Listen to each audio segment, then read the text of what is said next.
बेटा आप आगे आ जाओ, दोनों कपल आ जाओ, देवी आप पे आ जाए आगे नरेंद्र भाई। So they might if you have sufficient time then come। अच्छी बात है, एक बार शुरू हो जाओगे ना तो अच्छा लगेगा। जैसे गुलाब जामुन खाते हो कहते एक और लाओ, तो ऐसे ही जब आपका सेशन चलेगा तो आपको लगेगा कि बैठे रहो।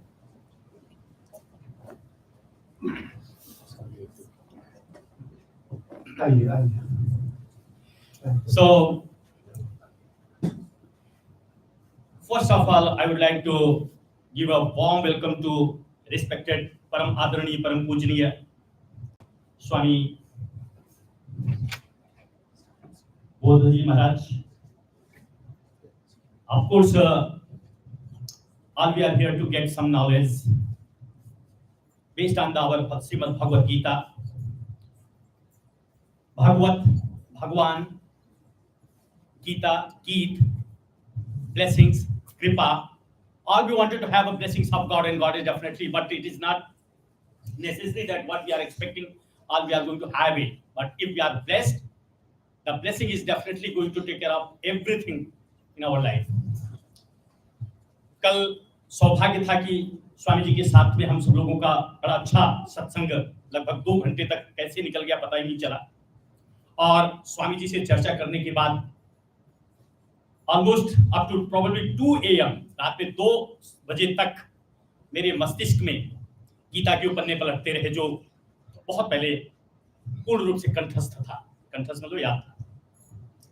तो संक्षेप में without taking too much time, on behalf of Shri Durga Shakti Dham and all of our volunteer teams and our team, I would like to give warm welcome to Swami ji, Bhupesh bhai.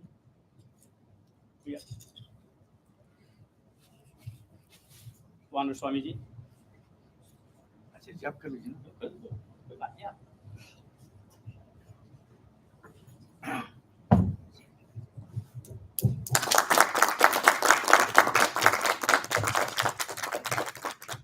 Venuji, come. Venuji is doing very hard for taking care of our Hindu Sanatan Dharma.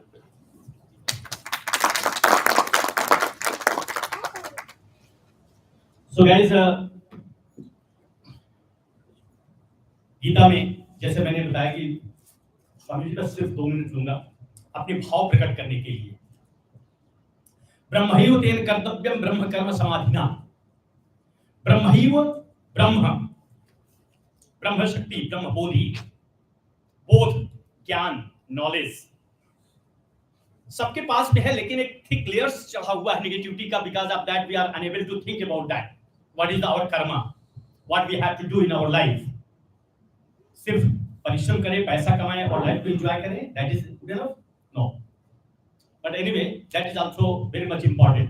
तो ब्रह्मैव तेन कर्तव्यम ब्रह्म कर्म समाधिना, कर्म करते हुए समाधि, समाधि मतलब ध्यान लगाना, परमात्मा का ध्यान लगाते हुए अगर हम अपना कर्म करते हैं तो निश्चित रूप से धर्म और कर्म दोनों हमारे साथ जुड़ जाता है। और फिर हम कहते हैं अनन्यास चिंतयन्तो मां ये जनाः पर्युपासते तेषां नित्याभियुक्तानां योगक्षेमो वहाम्यहम्। कर्म करते हुए अनन्य भाव से उस परमात्मा का, उस योगेश्वर भगवान श्री कृष्ण का ध्यान करते रहते हैं। तो भगवान जी कहते हैं, जो कल चर्चा हो रही थी, भगवान जी दिखाई नहीं पड़ते लेकिन उनकी कृपा हमारे साथ हमेशा बनी रहती है। तो योगक्षेमो वहां में हम भगवान जी कह रहे हैं कि मैं योग संयोग बनाता हूं और साथ ही साथ संयोग क्या बनाते हैं, यम यम चिंतयते कामं तम तम प्राप्नोति निश्चितम। Definitely we are going to have everything what we are expecting in our life. One and क्षेमम, Chema means being human. All we have a lot of issues, challenges, and problems in our life. That is also going to be taken care by भगवान जी। ये ज्ञान होना बड़ा जरूरी है, but हम सब लोग अपने व्यस्ततम जीवन में इस ज्ञान से दूर हैं। समय समय पर संत, महात्मा, ऋषि, ज्ञानी, महापुरुष, उनका अगर दर्शन हो जाता है तो दर्शन होते ही हमारे जीवन की अनेकों प्रकार की नेगेटिविटीज धीरे धीरे दूर होने लगती हैं। और हम सब सौभाग्यशाली हैं कि आज हमारे बीच में संत, महात्मा और परमात्मा। कहते हैं संत परमात्मा का स्वरूप होता है। कहते हैं संत मिलन को चाहिए तजी ममता और मोह, और जो जो पग आगे बढ़े कोट यज्ञ फल होए। संतों का दर्शन करने के लिए अगर हम एक कदम आगे जाते हैं तो 100 यज्ञ के फल के समान होता है। आप लोग 10 माइल से 15 माइल से 20 माइल से 25 माइल से आए हैं तो उसको आप मल्टीप्लाई कर लीजिए, उतना यज्ञ का फल मिलने लगता है। लेकिन ये भावना होनी चाहिए। और यहां तो आप नहीं आए हैं, साक्षात परमात्मा के रूप में स्वामी जी हम सब लोगों को दर्शन नहीं देने के लिए बल्कि कृतार्थ करने के लिए अपने वचनों के माध्यम से, अपनी वाणी के माध्यम से, अपने ज्ञान के माध्यम से हम सब लोगों को कृतार्थ करने के लिए आए हैं। बहुत बहुत आभार सहित धन्यवाद स्वामी जी का।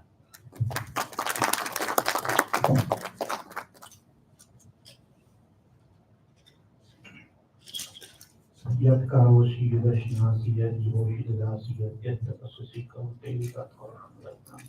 हे प्रभु हर कर्म सराशा कर्म दिया आपको सुंदर है। यो मां पश्यति सर्वत्र सर्वं जगति पश्यति तस्य अहं न नश्यामि सजगति न प्रणश्यति। जो सर्वत्र मुझे देखता है, सब में मुझे देखता है, न उसकी आंखों से कभी ओझल नहीं होता और वो मेरी आंखों से कभी ओझल नहीं होता। वास्तव में मैं ईश्वर को देख रहा हूँ।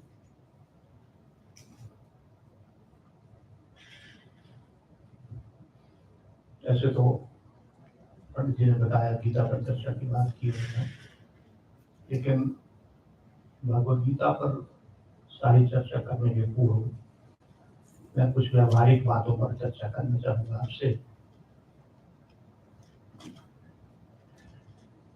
मंदिर में क्यों आते हैं, पहले बात तो ये देखें। मंदिर में हम आते हैं ईश्वर के दर्शन करने, ईश्वर की मूर्ति के दर्शन हमें होते हैं। ईश्वर के दर्शन तो नहीं होते हैं, लेकिन उनकी छवि मन में उभरती है, जो यूं जरा कम उभरती है। भगवती दुर्गा को देखते हैं तो भगवती दुर्गा का क्या चरित्र है ये हमें समझ में याद आता है। भगवान राम को देखते हैं तो उनका चरित्र याद आता है, भगवती सीता को देखते हैं उनका चरित्र याद आता है। ये स्मरण ईश्वर का हो जाता है मंदिर में आके, तो पवित्र वातावरण भी रहता है। लेकिन कोई भी मंदिर में आना व्यर्थ नहीं होता कभी भी। आप ईश्वर की ओर जो भी कदम बढ़ाते हैं वो कभी व्यर्थ नहीं जाता। इसलिए मंदिर 20 किलोमीटर चल के आए हैं, 20 से आए हैं तो भी बहुत सार्थक है। लेकिन एक बात रह जाती है, ईश्वर के दर्शन वास्तव में कैसे नहीं, ये तो उनकी मूर्ति के दर्शन। देखिए महाभारत में गंभीर शास्त्र है, बहुत गंभीर शास्त्र है, पढ़िए उसको। पंचम वेद कहते हैं और अद्भुत ज्ञान उसमें, सिर्फ कथाएं नहीं है। हमारे पुराणों की भी स्थिति यही है कि सिर्फ कथाएं नहीं है, बहुत अद्भुत ज्ञान उनमें है। बीच बीच में आपको विसंगतियां मिलेंगी, जरूर मिलेंगी, लेकिन ये मान के चलिए कि बहुत पुराने आलेख हैं तो उसमें कुछ मिश्रण तो हो ही जाता है। चावल को झाड़ते हैं, चावल निकालते हैं तो कुछ कंकड़ तो मिल ही जाते हैं उसमें, नहीं तो उनको समझदार आदमी उनका चावल को खाते वक्त में कंकड़ चुन के खाता है, और किसी दांत के नीचे पड़ गए तो भी जरा उसको निकाल के चावल का स्वाद लेता है। वैसे ही शास्त्र और ये करना चाहिए। महाभारत में कहा गया है कि ईश्वर की प्राप्ति, किसी भी योग की सिद्धि कितने समय में होती है। आखिर जाना तो चाहिए हमको ना, हम तो 20 वर्ष से मंदिर आ रहे हैं भाई, तो कैसे होगा ये, तो हमें तो पता चलना चाहिए कितने वर्ष आना पड़ेगा हमें। तो महाभारत कहता है 6 महीने में ईश्वर के दर्शन आपको हो जाने चाहिए। आप में से होंगे बहुत लोगों को। उपनिषद कहता है कि 6 महीने में आपका कोई भी योग सिद्ध संसिद्ध हो जाता है।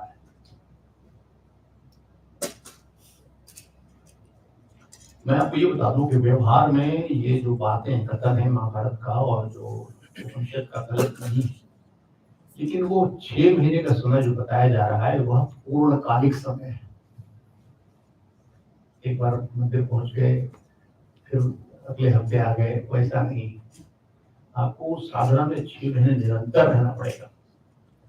और पिछली बार जो आए होंगे पता नहीं उन्होंने बताया कि नहीं बताया कि I think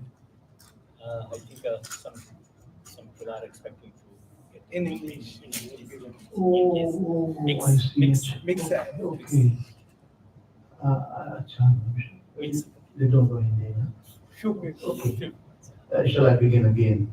You can carry on. You can now. The people who don't know, especially children are not there, I believe.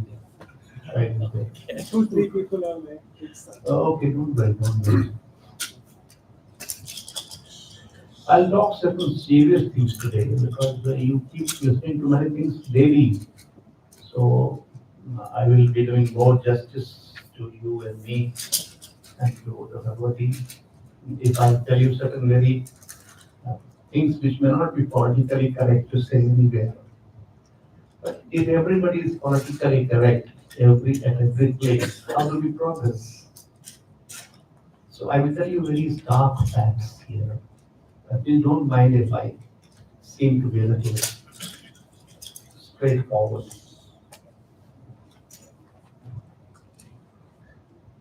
We come to the temple, and what do we get there? We come and see the idol of goddess, of gods, deities, and feel good for some time, 10 minutes. And we walk out of the temple after taking an apple from him. Maybe 2 apples he gives you. How many apples did you get? Right? Anyway, 1, 2, or 3 apples. As much as. As much as you can. He gives you, you go back. So, what is the benefit from that?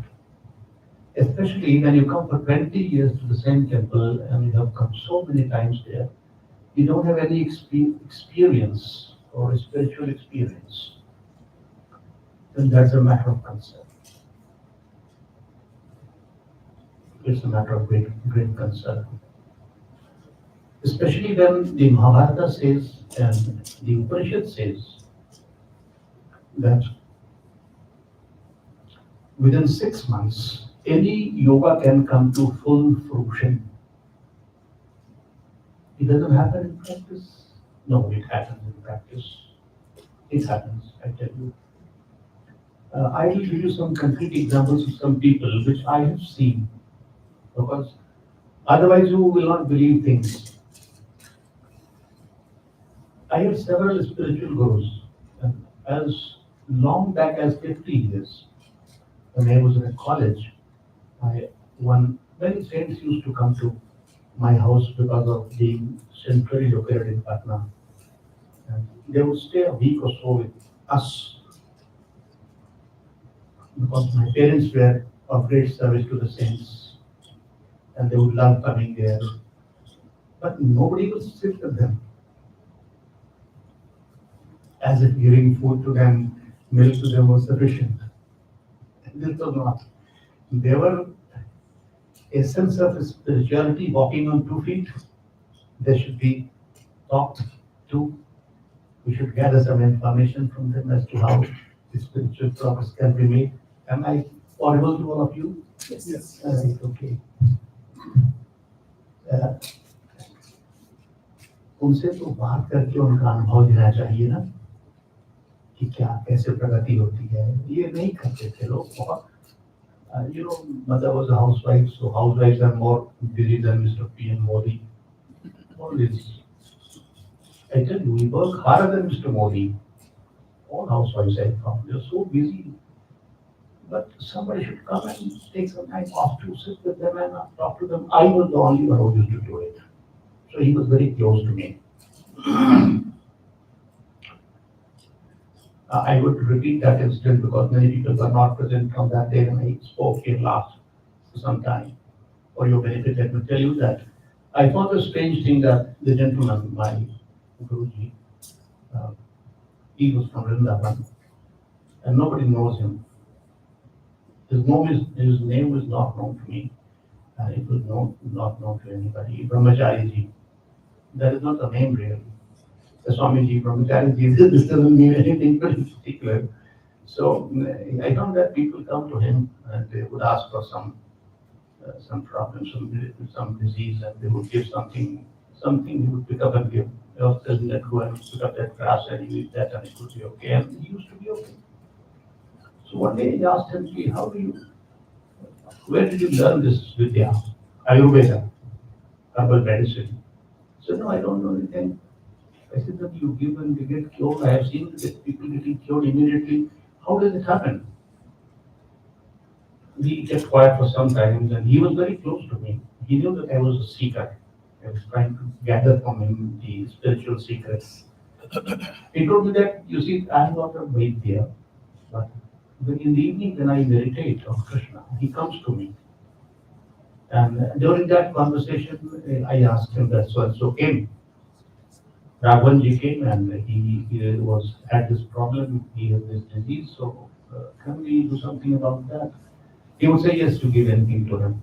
So I would pick up any medicine, anything practically, grass, a blade of grass or a leaf, and I will find that he gets cured. And if he says no, don't give, then even if I give, nothing will happen. So this was the empirical evidence that he was not faking. I saw people getting cured. So he daily used to talk to Krishna. You see, having Krishna in front of you and talking to him is a very rare experience now. But it was happening with him. Then I checked up with him. Since when you are meeting Krishna and talking to him? He said, 50 years. Every day. I said, how come? Sorry. He said that I was young. And one day I thought, चलो देखते हैं कृष्ण को. As simple, how foolish. चलो देखते हैं, मिलते हैं. तो कैसे मिलते हैं? No guidance. He picked up the Bhagavad Gita and went to Amarkantak. I thought I will be going there shortly. I'm planning to go there. He said that there are caves there, very safe caves. No scorpion, no snakes. See, and I went there and I would chant one mantra from the Bhagavad Gita. Pranedosho Bhata Swahava Pechamitam Dharma Samurjeta Yitshreya Swami Shikandro Vidame Shishyastinam Shati Mahatma. I have come to you. I'm your disciple. You please guide me. Please show me the path. So I chanted for 6 months. I said, how many times you chanted every day? He told me he is not an accountant. God is not an accountant. He will count your how many times you did it. You do it with power. So I did not chant, I sang. And he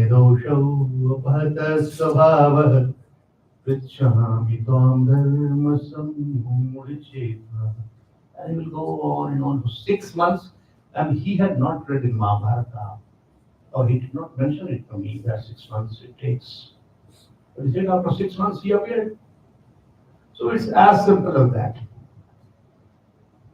I want to tell you, believe in the Bhagavad Gita. It's very powerful. Any mantra created by a human being or a rishi can come only next to a mantra created by God. Common sense, pure common sense. Every word of the Bhagavad Gita is God's word. Therefore, it is 100 times more potent than any other mantra that you may chant, because that is created by rishis, not by God. Any mantra. Therefore, you can try it and see the impact. Then it created my faith in the Bhagavad Gita then, when I was 18-year-old.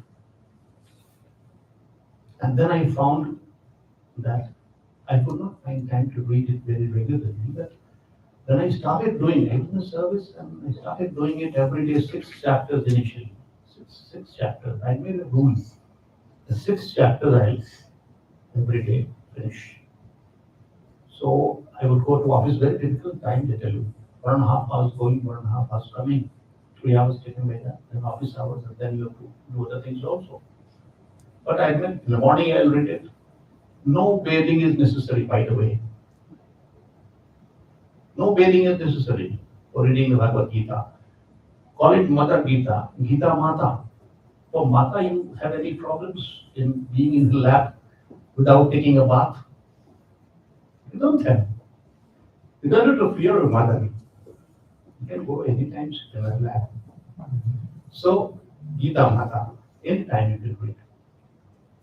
Then I read for a few months, only 6 hours a day, and then I started having experiences of different kinds, not necessarily what I told you, but within the few months it started experiences.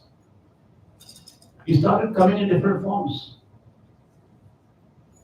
So you try and see it yourself, if I'm telling you the truth or not. But you discover that he came, because there are occasions on which he comes and you cannot explain some other form initially, and you cannot explain through any other logic how it happened. So it's very powerful. First message is this: try doing it, and there are no rules for that. God is not a school teacher. In Gita, he says, I am your grandfather, I am your father, I am your mother, I am your Suhrid. So I am your friend also. And the quality of God in Hinduism is that he says that don't be afraid of me. Don't be afraid of me. The way ye yatha mam prapadyante tas tathaiva bhajameham. You worship me in any form you like. You want me to be your servant? Yes, I'm your servant, sir. I'll come to you as your servant. Don't worry. You can call you sir. क्या करना है बताइए. Treat me as your friend. I will be your friend. And he's a hilarious friend, I tell you. I'll tell you a small story of his friendship. There is a Mahatma, a real story in Jagannath, what is that called? Odisha, Jagannath Mandir. He worshipped Krishna as a friend. He became old. He liked mangoes a lot. So everybody has some weakness, you know. After all, he's a human being. So he liked mangoes a lot. So Krishna knew about it. So one day what happened, he was a great doctor. One day Krishna appeared before him. He said, chalte hain hum khane. He said, kahan chalte hain? Where do we go? I'll be mixing some Hindi for some people, you know. I'll repeat in English also. चल चलते हैं खाने. कहाँ चलते हैं? चल बाद में चलते हैं. बाद में किस लिए चलते हैं? चलो ना चलते हैं मेरे साथ बात भानु चलो मेरे साथ चलते हैं मजा आएगा बहुत. He took him to a orchard. He said that look, lovely mangoes, climb up the tree. Go and pluck some. Let's eat. He said, मैं चोरी नहीं करता. I don't see anything. Why do you worry? I'm there with you. Come, climb, bring some mangoes. I will also eat. You also eat.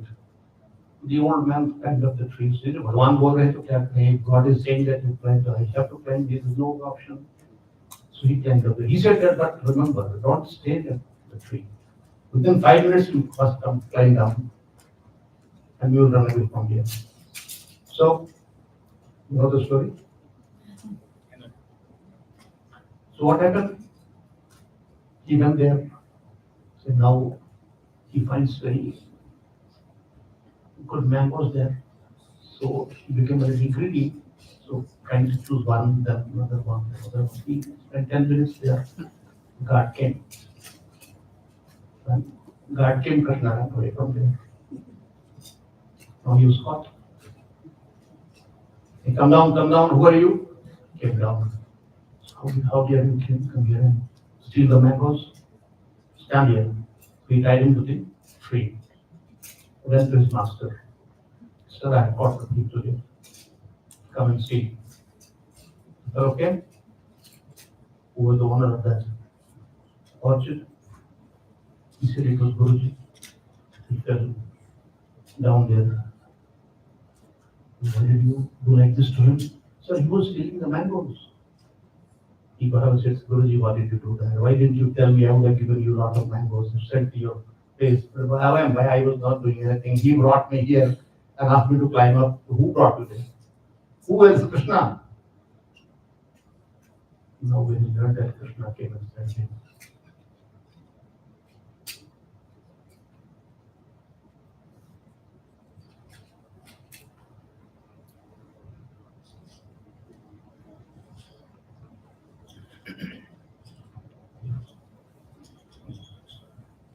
Then he became absolutely emotional. He got him and tied him to his house, honored him, and transferred the whole gratitude. So Krishna wanted the garden to be transferred to him. He wanted to be transferred to him because he loved mangoes, but he was very naughty and playful. The old man was caught for stealing. He was a very pious man. He would never steal anything. Then he came out. Then again appeared Krishna. Said, you implicated me in a theft case. Well, no, I did not. You did yourself. I told you 5 minutes, you stayed for 10 minutes there. So what is my fault? So if you treat him like a friend, he will also play, with you like a friend. So anyway, whichever way you try to worship him, please worship him. And you will get the results. Some people carry Bhagavad. I have seen one case. In my own family, I have seen it. My wife treats him like his son, her son. And last 15 years, 20 years, we never asked him for anything, any boon, nothing.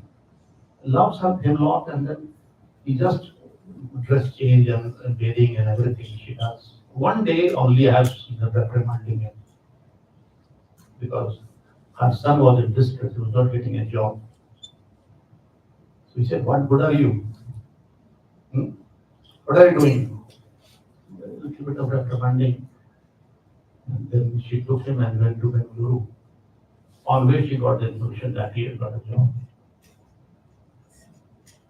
So she has a right to chide him because he is a child, and he did immediately. So my point is that believe in Krishna, believe in God, then you are all believers, I must say, because you have come all the way from there. But after recounting the story, narrating the stories to you, let me come to a few basics of the Bhagavad Gita and Krishna and God. Bhagavad Gita is one scripture which focuses on the most fundamental issue of human existence, human life. And what is that most fundamental issue? सबसे जो हमारी मुख्य समस्या है जीवन की, उस पर वो केंद्रित करती है अपने आप को, and that is suffering, pain.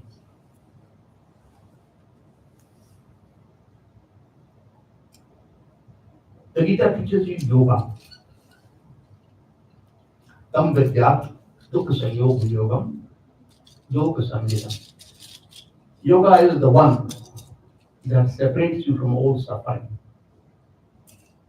This is the focal point on which the Gita focuses. So if you want to remove suffering from your life, you have to understand the message of the Bhagavad Gita. If you read in a routine manner, this suffering will not be removed. You have to understand how to remove your suffering. And it tells you again, Yuktahar viharasya cheshtasya karmasu yukta swapna abhodasya yogo bhavati dukkhaha. Again, yoga is the one that frees you from suffering. So suffering is the central point. I know scripture, I tell you. I have read all the scriptures, by the way. Not all the scriptures, because nobody can read all the scriptures. There are thousands of them. But the important Vedas, Upanishads, Puranas. No, none of the scriptures focuses so directly on the issue of suffering and pain. And later on, only one other person did it, that was Buddha. Sabam Dukkham. 4 Ari truths. There is suffering. There is a cause of suffering. Suffering can be cured, and there are ways to cure suffering. Buddha was very specific on this point. Suffering is the fundamental issue of. But Buddha came thousands of years after Krishna. Now, how to remove the suffering? That is the question. You all must know it. There are many ways to remove suffering, but the most crucial are two. The most crucial are two ways. One is cultivate detachment.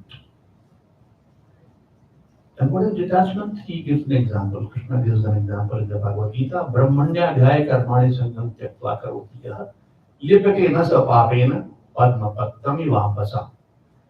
दुनिया में कमल के पत्ते की तरह रहो.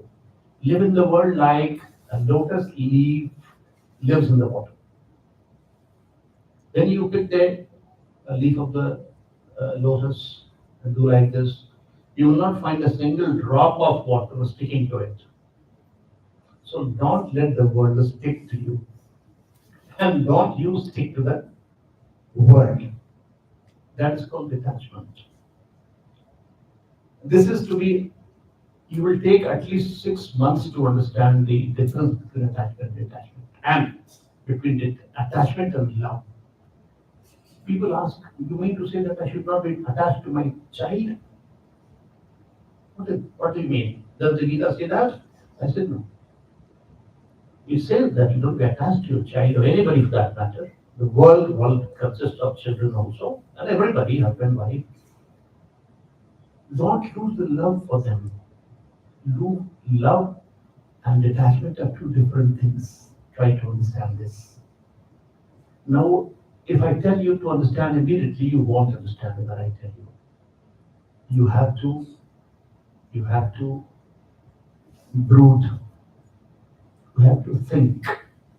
And this thinking, to me, it took 6 months initially to understand what could be the difference between love and detachment. Love in a detached manner. Krishna's own life is an example of that. Now, once you understand the meaning of detachment, I'll give you a small example, very small example. I should have brought that thing, I didn't bring it with me. You know, post-it pads are there these days. You write out something about it and paste it here for a reminder, so that you can see what did I write. But when you take it out, pull it out, it is never torn. It simply comes out. It sticks but comes out without harming either the table or itself. But if you put Fevicol there or some right solution, hard as it is, if there, and you pull it out, it will be torn. That is the difference between love and attachment. One simple way of explaining it. As far as love is concerned, he says that you should love everybody. Everybody, because as I recited the second shloka, he says, Yo ma pashyati sarvatra, sarvam cha me pashyati. I truly speak when I tell you this shloka before beginning, I really see in you the image of Krishna. I visualize the image of Krishna. Each of you is a portion of Krishna, divine. So then I don't lose sight of him. Gradually what happens when you keep seeing in everybody, you respect everybody. No? You see Krishna and you serve him. Can you disrespect him? He's playing in this cosmic drama, he's playing a role. You see, it's very interesting. You can reconstruct the cosmic drama from the Bhagavad Gita. How the creation begins, he tells you how the cosmic drama begins. He is alone, all alone. There's no reality other than God. No reality. Then he wants to play, enact drama. If there is only one person, how will the drama take place? Tell me. How will it take place? कैसे नाटक करेंगे आप? You need characters. You need a stage. So he creates Paraprakriti is there, a part of him he takes out. Say, let's play. Create a stage for the drama, cosmic drama. So the universe is constructed by Paraprakriti. Now this is only the stage. Where are the characters? So she creates bodies, and he takes out his portions and puts that soul in every body, right? But animal, man, deities, they all are created. They are all creatures, and he is the creator. He, along with Bhagavad, are the creators. Then the drama began. But the drama is not realistic. Because the tears are not realistic. The laughter are not realistic. Because they know that I'm God. He said, this is a funny drama. The actors are not doing well. So he takes out the magic wand and said, "Up, forget that you're God. Act with some sense of reality that you are really a sweeper, you are really a king, you are really a bird." And then we all forget that we are gods. Ishvara sarvabhutanam taddeshi arjuna tishtati. Aham atma gudakesha sarvabhutashe sthita. I am the one who is stationed in you as your soul.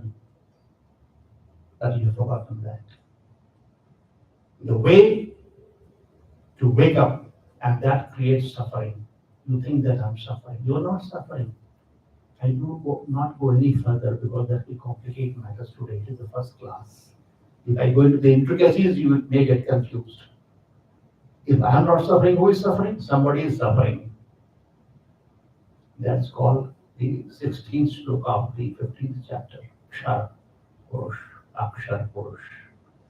Akshar Purush is the soul which is indestructible. And Akshar Purush is the soul, false self, which is constructed by Prakriti, Marabuddhi Ahankar. That is driving on the driving seat. He is the driver. He or it that commits all acts and suffers all the consequences. It transmigrates from one body to another, carrying the soul with itself. Like a pot, it carries the sky with a piece of sky with itself. But the sky within the pot is indistinguishable from the sky outside. This is the Gyanmargi perspective. That sky never moves. Looks like moving with the pot. So that pot is the Ksharpurush, destructible self, false self, छद्मात्मा, नकली आत्मा, जो काम भी करती है और वही दुख भोगती है. आत्मा को लगता है कि हम भोग रहे हैं. आत्मा तो ईश्वर का अंश है, वो दुखों से परे है. Soul is beyond all suffering. But till you don't realize this, you really feel like suffering. No. No, Bhagavad Gita tells you how to attain the self-realization. Self-realization is, in effect, nirvana, moksha. Now, let me clarify to you that the nature of moksha, this you must understand if you have to have clarity of mind. Otherwise, people will confuse you, and then till the end, you will be coming to temple and getting out of it, coming to temple, getting out of it, not understanding what to do really. In fact, a temple should have, we have discussed this issue yesterday. When you come here, you must attain some knowledge of moksha vidya. That vidya is very simple, I tell you. I'm telling you just now. Bhakti yoga is a moksha vidya. Jnana yoga is a moksha vidya, path to liberation. Karma yoga is the path to liberation. Dhyana yoga is the path to liberation. These four you already know. Heard of it, but you must not have heard of it. Ishwar Dhyanastha Dehatyagi Yoga. Not heard? That means that if you leave your body while remembering God with intensity and feeling, you will be liberated. You will not be born again. You will go to your original abode or your original home, which is God's home. How to do it? How to demit the body, remembering God? That's a science which I will explain to you today. I propose to explain to you. So this is also moksha vidya. There are 10 paths, 9 paths to liberation laid down in the Bhagavad Gita, and one fourth path is an integration of several paths. So that is in all 10 paths. Bhagavad Gita's ideal recommendation is the last one. Integrate Karma Yoga, Bhakti Yoga, and Jnana Yoga together. Then, Chaturveda Bhajante Ma Jana Sukhatano Arjuna. 4 प्रकार के लोग मुझे भजते हैं. 4 kinds of people worship me. Among the people who are good, those who are sinners are not my bhaktas at all. Sukhatano Arjuna. Sukhat करने वाले.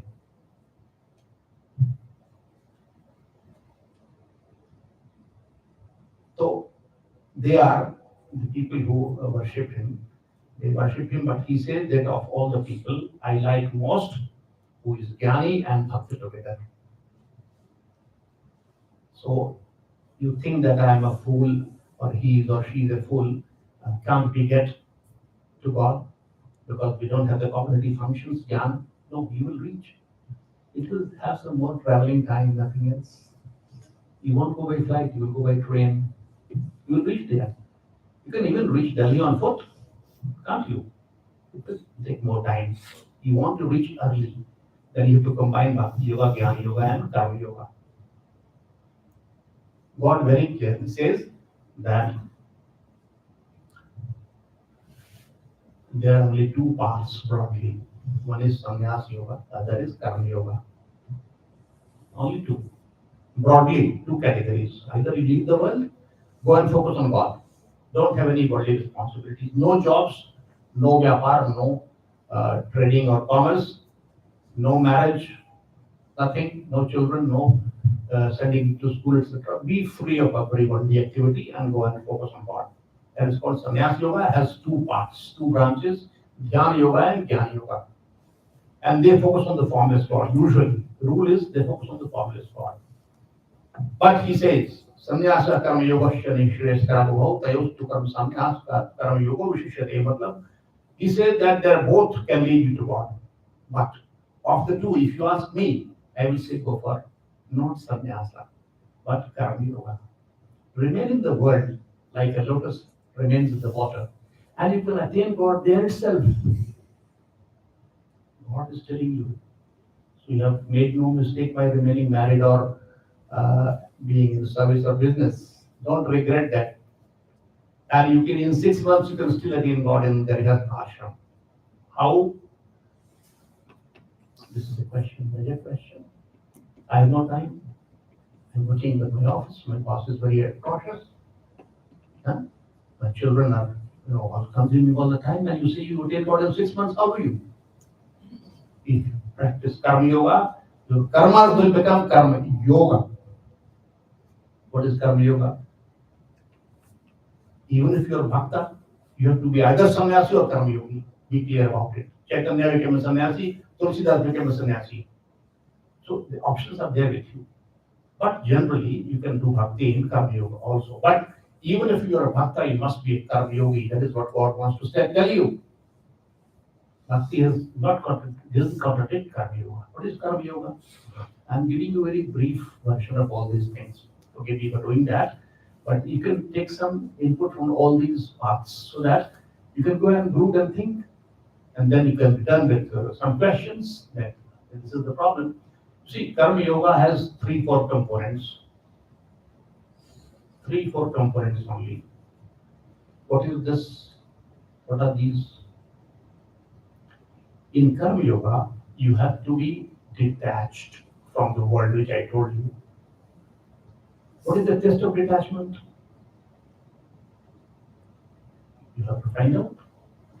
If you feel at any time some sorrow or pain because of success or failure, or because of separation from somebody or something, you lose your job and you feel, pain, then you are not detached. You are not supposed to be experiencing any pain or mental pain if you are detached. If you separate from somebody who you love and then you feel pain, then you are not detached. This will take time to understand, please, as I told you earlier. So detachment is one thing which helps you. That is an essential mark of a karma yogi. Second, offer each of your acts, the routine acts and special acts, to God. As like you offer flowers there, Bhagavad, this rose is meant for you, please have it, accept it. Every karma you offer. The first shloka which I decided before I began this conversation was Yat Karoshi Yadashnasi Yad Jihoshi Tadasya Yat Tapasyasi Kaunteyi Tat Purusham Adapram. Whatever you do, that includes all acts. But he gives you examples. For example, Yat Karoshi Yadashnasi, whatever you eat. What yad karoshi yadashnasi yad juhoshi, whatever you know, pour into the fire, oven. Yad karoshi yadashnasi yad juhoshi dadasi, whatever you give to others, dham. That purusham adarpanam. Offer it to me. And then, so when I speaking to you, I offered this act to God. That's all, nothing. So when you eat, remember this shloka. If you don't remember, no problem. God knows not only Sanskrit but also Hindi and English. So no worries. To say in English, say in Telugu, say in Tamil, say in Chinese. But he will understand it. He has created all the languages. So you do that. These two things are the main things: lack of attachment and offering to God. There are a few more things, but today I'll not tell you everything. Main nuances I'm telling you these two. Then you are a karma yogi.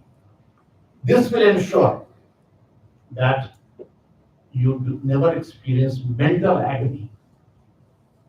Mental agony. So karma yogi, even if you're a bhakta, you have to be karma yogi, detached. The only attachment allowed by God is to himself. Maya sattamana. Be attached to me.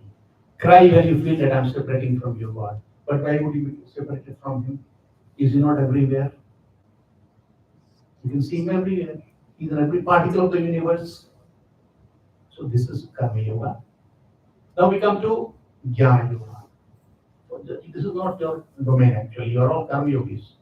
But just for the sake of brief knowledge, that Jnana Yogis become sannyasis, no wife, no children, no husband, no wife, no parents, not even parents. They forget everything, everybody. They don't remember their family, not supposed to. Then they think about God and God only. How do they? They read the scriptures. And there are so many scriptures, And they would read and then they would sit. On every sentence they meditate. What is the meaning of this? This. So this they do for 10 years, 20 years, 30 years. After 30 years, you can expect a realization. 30 years, 40 years, they suddenly the truth dawns upon them. That is called direct experience. Now, this was a verbal experience. Shabda Gyan. Brahma Satyam Jana Mithya Jivo Brahmaiva Para. Brahma is the only reality. The world does not exist in one sense. It doesn't exist. Actually, it doesn't really. Physics also says it doesn't exist. Do you know that? Physics says the same thing. The world doesn't exist. Matter doesn't exist. If you take a microscope, go inside the matter. Inside, and zoom in, zoom in, zoom in, you find there's no matter, it's all energy particles, electron, proton, neutrons. So where is the matter? It looks like all solidity? No. So he says that is why the Gita called it the existence of the world asamtatishthit. Which exists and also doesn't exist. Precarious existence. So Jnana Yogis do that. The Jnana Yogis don't do these things also. They say, what? Why do you read so much of scripture? Ultimately, what you will know? Brahm Satyam Jagan Mithya Jivo Brahmaivana Para. Jeev and Brahma are one. God and you are one. Brahm, this does not exist. Only Brahma exists. So we have already known the knowledge. The verbal knowledge is there with me. So why do you meditate? Tell you on that? He said, no, don't do those things. You keep the scriptures aside, sit in a posture, Sukhasana or Padmasana, practice sitting in one posture and meditate upon here, no work on day. And that meditation will lead you to direct realization, a very powerful realization. And they do it. These two are not meant for you. Please, by any means, don't try for Kundalini Jagaram. Don't try, it will be very dangerous for you. Some people do it and face that they go mad. Because this is one area, one of the paths of God realization, which absolutely needs, absolutely I'm saying, no exceptions, an accomplished guru. Who has traveled the whole Kundalini is like a naked wire of electricity, high voltage wire. Touch it, you're burnt. So you need gloves for installation. So the guru knows who has done it to carefully lay the cables. If you lay it, you will be burnt. So electrician is required for that. No, professional electrician. So that Dhyan Yogi Guru is a professional electrician or totally me. So don't try doing it. Rest all you can do on your own. I tell you, believe me, you don't need a Diksha Guru for that. For Karma Yoga, for Bhakti Yoga, for even Jnana Yoga, I am telling you. For Ishwar Dhyan Yoga, for Dhyan Yogis, you need a Guru in that part, otherwise you don't need for that also. I will tell you how. So things are clear? Shall I stop or shall I continue? Or you are going to sleep, fall asleep now? I suspect some of you are going to fall asleep. How are you? You're good? Good? Okay. Thank you. He said I will leave probably in 15 minutes. I told you that, yes. I'm here. I know. I'm offering this to God. I'm just telling you, I'm offering this. I will not allow him much time to drink all the water, but I'm offering him. Take some sips, let me take another. So, very brief introduction to things. You will be able to choose a path for yourself. Now,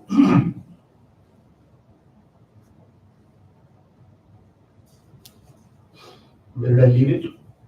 At Dhyan Yoga. Dhyan you don't try. You can try Dhyan of Sarabhai. That you can safely try. Two kinds of Dhyana. One Nirguna Dhyana, Patanjali Yoga Sutra. They are the basic spine of that. Any other path, Kriya Yoga, Sahaj Yoga, Raj Yoga, Hatha Yoga.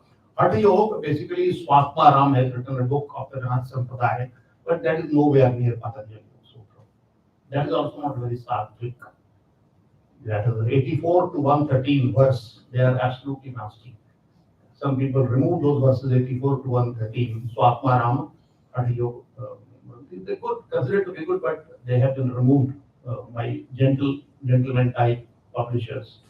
And they, so why to read that? The best is Patanjali Yoga Sutra. You can read once for your entertainment, but not for your practice.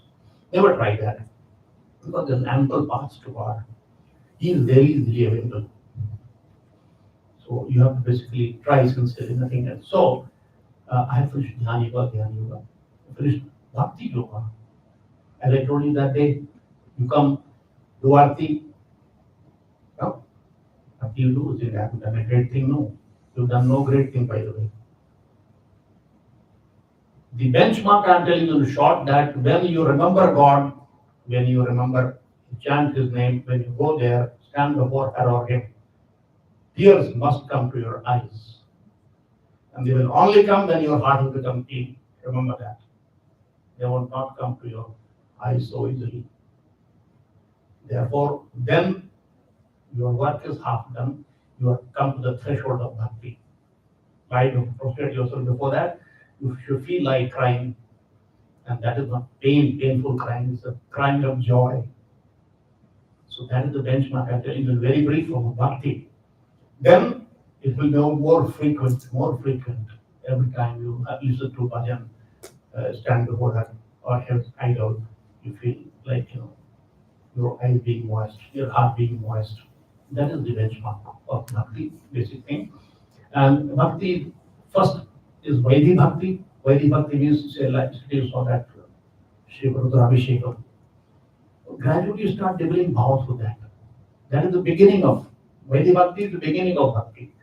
Ultimately, you transcend all karma kanda. No karma kanda is required thereafter. Your bhava established there, so Shiva is established there, Bhagavati is established there, Brahma is established there. One thing you must not forget, let me make it very clear to you. Hindi वाले को ही बता रहा हूं मैं कि आप इसके बारे में भ्रम मत रखें कि हृदय में अशुभ आ गए तो आप बड़े भक्त हो गए, इसके बारे में भ्रम न रखें। वो मिर्ची लगाने से भी आ जाती है, शुभ आ जाती है।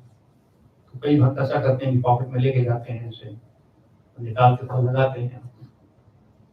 सच में कह रहा हूँ, गलत नहीं कह रहा हूँ। वो चाहते हैं निकलेगा, शुभ नहीं निकलता तो क्या करें, थोड़ा लगा लिया।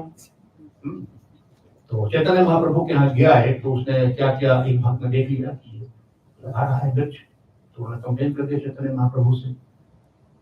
तो उन्होंने पूछा कि तू ऐसे लगा, क्या करें, बहुत कोशिश करते हैं, आता ही नहीं है तो करें क्या?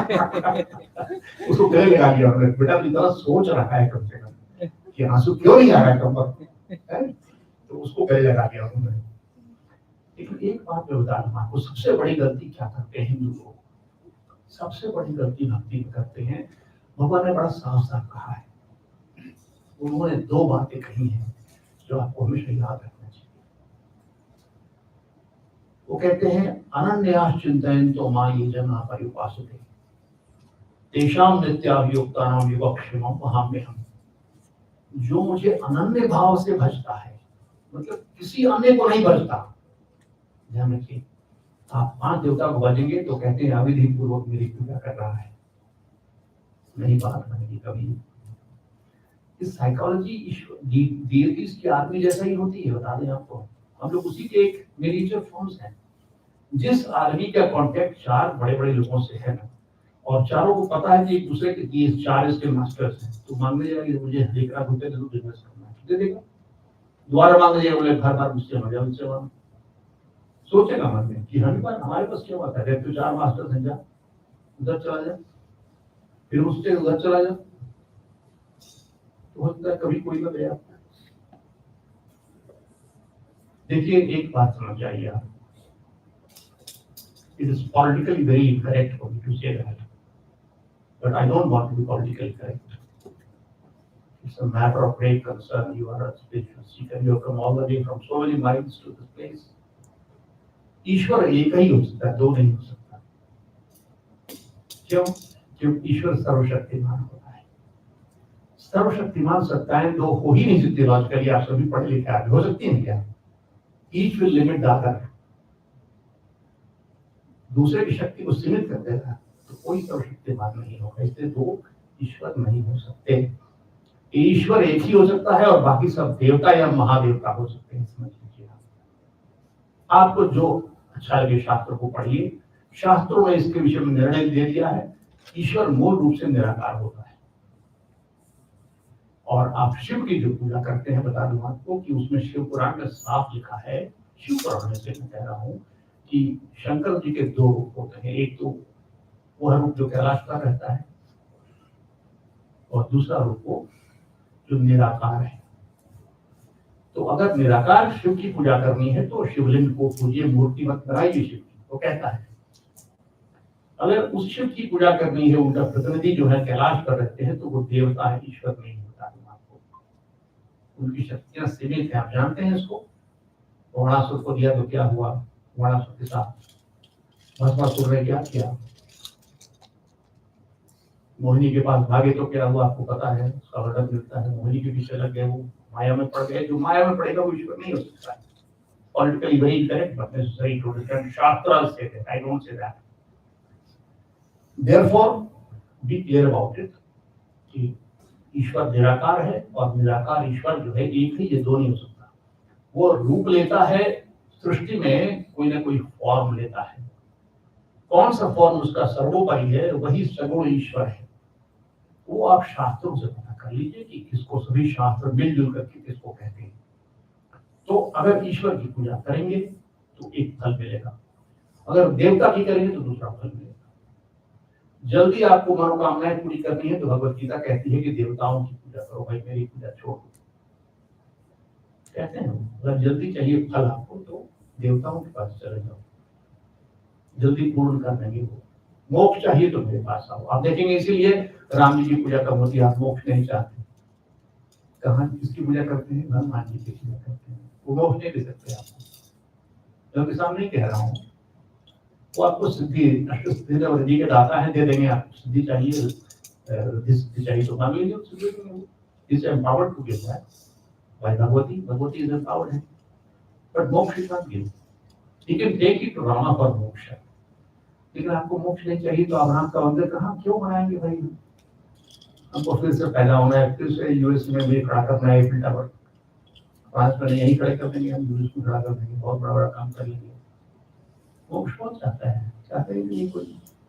और भगवान कहते हैं पुनर्जन्म दुखालय में शाश्वत। आप कितना भी काम कर लो, कितना बढ़िया जन्म हो जाए, दुख तो मिलना ही मिलना है आपको। और फिर तो माता पिता की मृत्यु तो होनी ही है, और आपकी भी होनी है। भय लगेगा उससे आपको। बीमारी कौन है, बीमारी नहीं छोटी बड़ी बताइए, छोटी बड़ी, कभी हेडेक हो गया, बीमारी तो हुई, इसलिए दुख तो होगा आपको कम या ज्यादा। और कोई गारंटी नहीं पुराने जन्म लोगे तो किस जीव में लोगे जन्म। आप जानते हो कि भरत जैसा राजा, इसके नाम पे भारत देश है, और कितना महान राजा था। इमेजिन करो कि आपने बेटे को उसने नहीं बनाया राजा, उसके कई बेटे थे उनके, लेकिन उन्होंने एक अच्छे व्यक्ति को चुनकर गोद लिया बेटा और उसको राजा बनाया। ऐसा महान व्यक्ति जिसने सारा राज्यपाट इच्छा से छोड़ के संन्यास ले लिया, और अगले दिन में क्या बना, क्या बना, हिरण बना। क्यों कि हिरण पाल लिया वन में, और जब मर रहा था तो उसको हिरण ही याद आ रहा था। तो जो अंत में रहेगा दिमाग में वही हो जाता है। पुनर्जन्म का नियम भी बता दूं आपको, कोई वही जन्म होगा आपका। शेयर बाजार पे ख्याल तो फिर वही सट्टा में पैदा हो जाओगे, सट्टा खेलने के लिए। तो उसके बाद क्या बने, भरत, जड़ भरत बने, पालकी होने वाले बने। तो कोई गारंटी नहीं कि आप इतने बढ़िया से अमेरिका बटे हुआ अगली बार वही होने वाला है, नहीं। पुनर्जन्म दुःखालयम शाश्वतम, जान लो आप, बहुत खतरनाक चीज है ये। तो पुनर्जन्म से मुक्त हो जाओ, माम उपेत्य पुनर्जन्म दुःखालयम शाश्वतम। अगर मुझे प्राप्त कर लोगे तो नहीं मिलेगा पुनर्जन्म तुमको, जान लो। इसलिए आप लोग को मैं ये कहूंगा कि ईश्वर भी आपकी मनोकामनाएं पूर्ण कर सकते हैं, लेकिन वो वही मनोकामना पूर्ण करेंगे जो आपके लिए उचित होगी। कोई मनोकामना पूर्ण नहीं करेंगे आपकी, ध्यान रखिए। देवता कोई मनोकामना पूर्ण कर देंगे, कोई भी मनोकामना आपके हित में हो या अहित में हो, आप उनको खुश कर दीजिए, हो दे देंगे आपको। ब्रह्मा जी की तपस्या की महिषासुर में, और मांग लिया कि मैं अमर हो जाना चाहता हूँ। ब्रह्मा ने कहा भाई अमर तो मैं भी नहीं हूँ, कहाँ से तुमको अमर बना दूंगा, कुछ कंडीशन लगा दो। फिर ठीक है, औरत से मरूंगा है, तो औरत क्या मारेगी उसको। कितना उसने प्रताड़ित किया पूरे विश्व को, लेकिन दे दिया। सोचते नहीं, आप खुश हो गए, बस हो गया काम, 2 दिन ले जाओ भैया, मेरे लिए तपस्या की है, बहुत अच्छे आदमी ले जाओ। ये देवता का लक्षण है, ईश्वर ऐसा नहीं करता। जस्ट फेयर है, he will not give you. आप किसी भी राक्षस को नहीं पाएंगे भगवान विष्णु की तपस्या करते हुए, ये नहीं मिलेगा आपको। तपस्या की किसी ने उसकी, लेकिन वो तपस्या इसलिए कि मुझे अपने हाथों से मारिए आपका कि मुझे मोक्ष मिले, मांगने के लिए नहीं कि मुझे संसार को प्रताड़ित कर दूं। इसलिए मैं कह रहा हूं आपसे कि इसका ध्यान रखिए। अनन्य भाव से भक्ति, आपको भक्ति भगवती की करनी है, अनन्य भाव से कीजिए। भक्ति आपको मोक्ष दे सकती है, भगवती आपको उसके लिए एम्पावर्ड है वो ईश्वर के द्वारा। आप सिर्फ उनकी आराधना कीजिए, सात्विक भाव से कीजिए, तामसिक भाव से बलि मत दीजिए उनको। बड़ी तांत्रिक लोग देते हैं, तांत्रिक साधना करने में उनकी डाकिनियां ले जाती हैं, आपको कुछ पावर दे देती है। तो इसलिए अनन्य भाव से चिंतन कीजिए भगवती का, और सब चीज वो दे देंगे आपको, मोक्ष भी दे देंगे। अगर मोक्ष मांगिए उनसे, मोक्ष की आराधना कीजिए। भगवान शिव की आराधना करते हैं तो मोक्ष के लिए कीजिए। आशुतोष से आपको कुछ भी हो, लेकिन आपके हित में नहीं होगा वो, ध्यान रखिए इसको। तो ये हो गया भक्ति योग, अनन्य भाव, तो उसको कहते हैं अव्यभिचारिणी भक्ति योग। यहाँ तक कि जब ज्ञान योग की बात करते होते हैं वो 13वें और 14वें अध्याय में, तो भी वही शब्द यूज करते हैं दोनों अध्याय में, अव्यभिचारिणी भक्ति। व्यभिचारी किसे कहते हैं, एक पुरुष जो कई स्त्रियों से संबंध रखे उसे कहते हैं व्यभिचारी। तो भक्ति चूंकि स्त्रीलिंग शब्द है इसलिए कहते हैं अव्यभिचारिणी भक्ति। व्यभिचारिणी भक्ति क्या है, जो कई देवताओं की पूजा करे, पूजा नहीं सॉरी उपासना करे। पूजा उपासना में फर्क होता है। देव द्विज गुरु प्राज्ञ पूजन खुद ही गीता कहती है, देवता की पूजा करना उचित है। तो आप किसी की भी उपासना कर रहे हो, दूसरे देवताओं को मान दे सकते हैं, प्रणाम कर सकते हैं, जल दे सकते हैं। अब यहाँ पहुंच गए आप, जिस मंदिर में पहुंचे वहीं ना कर दिया वो काम, तो उनका अनादर क्यों करेंगे आप। पूजा की, उपासना नहीं। उपासना नजदीक बैठने को कहते हैं, इंटीमेट रिलेशनशिप को कहते हैं। तो यदि आपका आध्यात्मिक संबंध किसी देवी देवता से बन गया है और वो उस कोटि का महादेवी या महादेवता है, तो ध्यान रखिए महादेवी और महादेवता में देवता में फर्क होता है। तो सिर्फ उनकी आराधना कीजिए एकांत भाव से, दूसरे के प्रति भाव मत रखिए। आप ऑफिस जाते हैं तो आपकी स्टेनो स्त्री हो, बॉस स्त्री हो, लेकिन you are not supposed to develop intimate relationship with your steno और the boss. You do transact with them, but your wife is the person to which you should be attached that way, isn't it? Therefore, that is the difference between upasana and puja. So remember always that. If you do that, you will be entitled to moksha. So bhakti yoga is this. Now I will tell you only one more before beginning the question session, and that is the Ishwar Dhyana Pradhyatyaga Yoga. Remembering God before or at the time of leaving the body. How do you remember? You are sleeping. You pass away. How do you remember? No way. There are two ways of doing it. One is by Dhyana Yogis and Jnana Yogis. They acquire the power to fix their time of death. Or they are told that you are going to die at 5:30 today morning, so you can take your decision. So he comes and sits at 5 o'clock in meditation of God, and he knows that I'm going to die after half an hour, and in meditation he leaves the body. But you are not a Dhyana Yogi, you are a Jnana Yogi, you are a Karma Yogi and a Bhakti Yogi. You may or may not be told by God that you are going to leave the body, by the way. So what do you do then? For that, people like me and you, we have to remember God all the time, which is impossible. Impossible. You're driving the car, you are doing the responsible job. Can you remember God at that time? Not possible. Nobody does it. So the way of remembering is you learn chanting His name incessantly. You are chanting day and night. Even if you are asleep, you are chanting. That's automated, by the way. If you start chanting, you'll find that after a few weeks, it becomes automated. You sleep, you're chanting already. You pass away during sleep, you are still remembering God. Remember that. This is the science of leaving the body while remembering God. So my session is over. I will not go forward to other paths which I have left. But small word on Gita Jnana Prasara Yoga.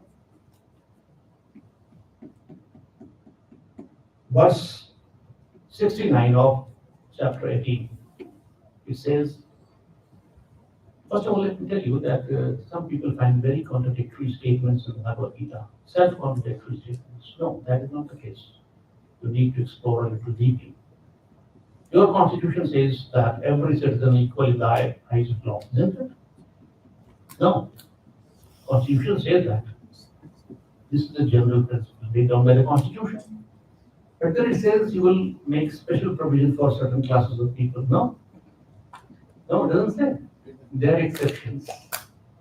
Therefore, similarly, God said, Samoham sarvabhuteshu, name dveshu asti na priya. Everybody is equal to me. I don't hate anybody, don't love anybody. This means something. This is the general principle, remember that. He's not speaking the truth, he's speaking half truth.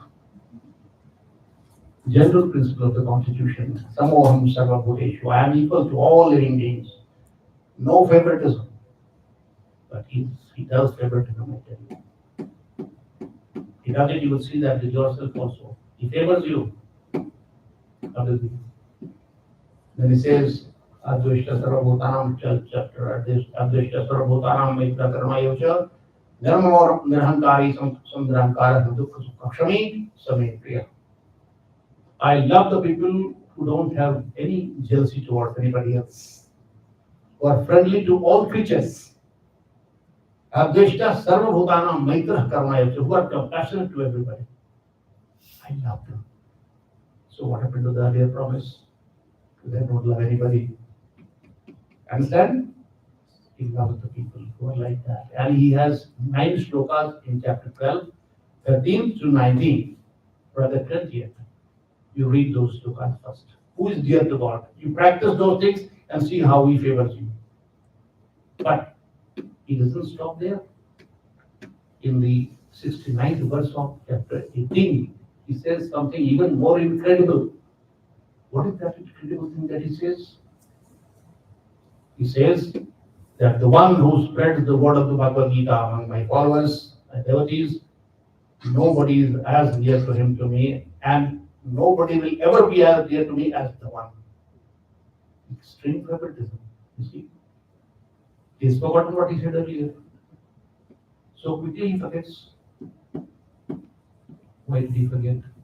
The reason is very simple. the one who spreads the word of the Bhagavad Gita constantly for the whole life, he is taking thousands of people to the doorsteps of moksha. Not only the moksha, those who are Dhyan yogis are taking themselves along to the moksha, or a few small group of disciples, remember that. Therefore, God says that you take everybody as far as possible to the doorsteps of moksha, which is why he says that I will favor him. Nobody will be as dear to me. And does it need to be reiterated that the one who is very dear to God will be the one who reaches his abode? Does it need to be told separately? No.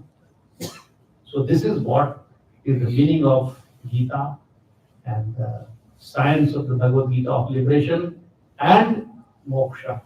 But before I finish, 2 sentences on the nature of moksha. Be clear about it. Otherwise, you will be confused. Moksha is of 2 types. One is nirguna moksha, the other is saguna moksha. In both the cases, you become free from reincarnations and rebirths. No punarjanma. So free from all suffering. But those who are sannyasis, jnana yogis and dhyan yogis, they get one kind of moksha, which is called nirvana. Nirvana means to be extinguished. निर्वापित हो जाना, बुझ जाना. दीपक बुझ गया तो खत्म हो गया. मैं अपने आप को बुझा देना चाहता हूँ. I want to extinguish myself. Neither ना मैं रहूंगा ना दुख भोगूंगा. How do you do that? If you become an accomplished jnani or accomplished dhyan yogi, when you leave your body, you also leave your subtle body, which goes with you in Punarjanma. So when both bodies are destroyed, then and there, the soul merges into God, formless God. Like a drop of water merges into the ocean. You can't find where is the drop. The drop has not extinguished its existence in theory because the molecules are still there. But it has lost its identity. No. That is one moksha called nirvana. To get extinguished, you are not seeking that moksha, by the way. Because you are not sannyasis, not dhyan yogis and dhyan yogis, not formless God. You are not pursuing formless God. Here are the forms. They are not formless. Second is not nirvana but moksha. What is that? The soul goes to Vaikuntha.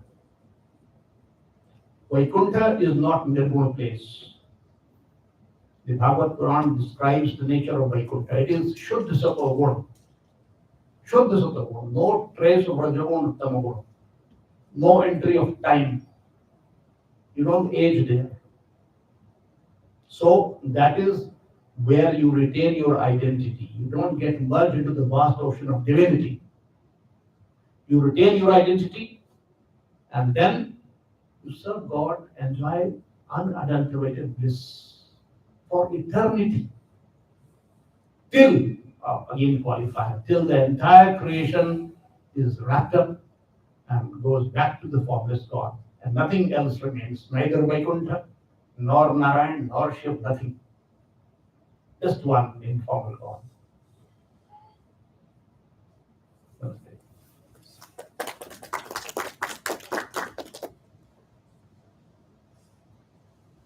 The conversation. No? Okay. Tell me if you have any questions to answer. I will Pass on the mic. Okay. No. Oh, okay. Any questions, please?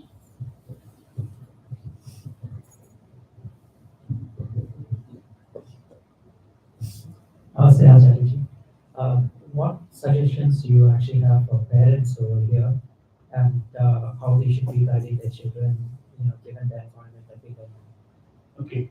Let me have the questions first because I will answer in order of priority, which will be most useful for people. आचार्य जी, आपने बताया कर्म योगा के बारे में. तो देखा जाए तो हम सब कर्म योगी हैं, हम ध्यान योगी और बाकी उसमें नहीं. कर्मयुग नहीं, करनी है, करनी है। हाँ। तो गीता के अकॉर्डिंग हम लोगों के लिए मतलब कर्म तो हम सभी करते हैं, अपनी जॉब करते हैं, अपनी फैमिली के साथ रहते हैं, but what should be the ideal way for karmayogi? What should we do to become, I mean, from कर्मी to a karmayogi? Correct, I told or you. what should be that path? I told you. No, I told you. But I'll again tell you if you need. But let me have other questions also. गुरुजी सादर प्रणाम। सबसे पहले तो बहुत बहुत धन्यवाद। मैं explain भी नहीं कर सकता हूँ कि कितना आनंद आया आपकी बातें सुनकर। एक प्रश्न है जो काफी समय से परेशान कर रहा है। In the context of moksha, where does heaven or hell come into the picture? Okay. Next question. So, मेरा क्वेश्चन है कि हम जब कर्म की बात करते हैं तो sometimes we are doing anything for a good cause. हम हमेशा सोचते हैं ये करने से हमारा कर्म होता है, but sometimes हम वो कर्म करने जाते हैं जिससे किसी को तकलीफ भी होती है जो हम नहीं चाहते पर हमें पता भी नहीं होता। तो वो जो तकलीफ होती है सामने वाले को, उसकी वजह से हमारे कर्म पे क्या असर पड़ता है? जबकि हम अच्छे कॉज के लिए जा रहे हैं, बट हर कोई को कुछ हो सकता है। तो हम हमारा 100% कर्म के लिए दे रहे हैं कि हम अच्छा कॉज कर रहे हैं, बट कभी कभी ऐसा होता है कि किसी को दुख हो जाता है जो एक्चुअली हमारे कर्म पर इम्पैक्ट करता है और फिर बाद में वो रिसाइकल होकर हमारे वही वापस ऐड करता है। बहुत अच्छा सवाल, बहुत अच्छा सवाल। ताकि मैं पहले आपकी बात का जवाब देता हूँ। ये सबसे ज्यादा रेलेवेंट क्वेश्चन है। देखिए, इसमें एक चीज समझिए। आपने कहा अच्छे कॉज के लिए जाता हूँ। आप अच्छा काम करेंगे तो फंस जाएंगे। क्यों? आपके फल बन जाएंगे अच्छे।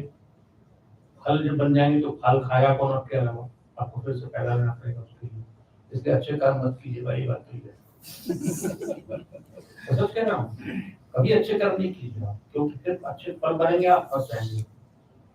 बुरे कर्म भी मत कीजिए, क्योंकि गंदे फल बनेंगे तो उसको लेने के लिए दम देना पड़ेगा आपको। तो क्या करेंगे? कर्म नहीं करें तो ये तो और पाप हो जाएगा। ड्यूटी नहीं करेंगे तो हम तो फंस के करें क्या? हम इसका जवाब बड़ा सिंपल सा है।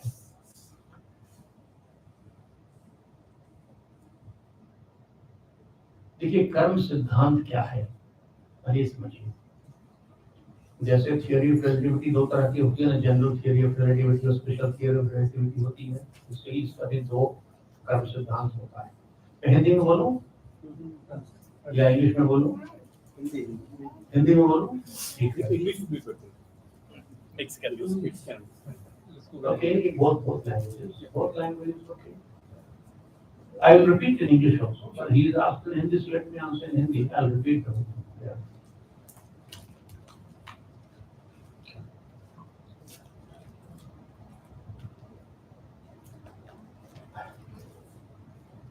You have two WhatsApp groups. One is in English, one is in Hindi. And they are essentially meant to ask questions. And we reply to, invariably reply. You ask only on Sunday. You cannot ask on any other day. And then you will be getting your answers one by one for the whole week. Whenever I get time, I sit night over and give answers. Answer मैं देता हूँ। आप इनको मैं दे दूँगा आपका link. आप इनसे ले सकते हैं। इनसे तो कनेक्टेड होंगे ना तो। I have got a WhatsApp group. You can ask questions in English, any question. And the more difficult the question, the more greater the pleasure of giving the answers. So please do join if you want seriously to raise questions. And many people ask many questions, so you can get answers to many questions that you might ask. Now, let me come to it. मैंने आपको कहा कि अच्छा काम नहीं कीजिए कभी नहीं। उभय सुकृत दुष्कृत, दुष्कृत भी नहीं और सुकृत भी नहीं, कुछ नहीं करना है। कर्म सिद्धांत समझ लीजिए पहले। जैसा बोओगे वैसा काटोगे। As you sow, so you reap. Simple general principle of कर्म। आप जो भी कर्म करते हो उसका ऑटोमेटिकली ये डेटाबेस में चला जाता है, क्योंकि सर्वतः पाणी पादम सर्वतोक्षिष्टो। सब जगह उसकी आंखें हैं, सब जगह उसके कान हैं। आप छुपा के काम नहीं कर सकते। हो सकता है कि आपने हत्या कर दी किसी की, पुलिस को पता नहीं चला कभी भी, लेकिन उसके से छुपा नहीं सकते। तो आप जब भी अच्छा काम करेंगे तो उसका अच्छा फल मिलेगा आपको, और उसको इस जीवन में नहीं मिला पूरा फल तो अगले जीवन में हो जाएगा, प्रोग्रामिंग उसकी हो जाएगी। अब देखिए, आपके पहली बात ये जान लीजिए कि आप वही कर्म कीजिए जो अच्छे कर्म है, खराब काम तो कीजिए। पहला तो ये सिलेक्शन हो गया।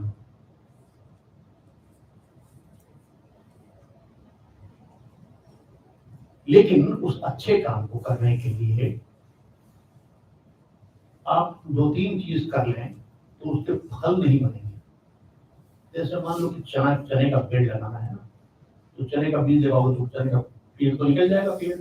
If you put some seeds inside the soil, something will come out. No? Am I audible? That best? Yeah. Okay. Good. But if you saute it in the fire and then you sow the seed, it will not give any sapling, any tree. Is that okay?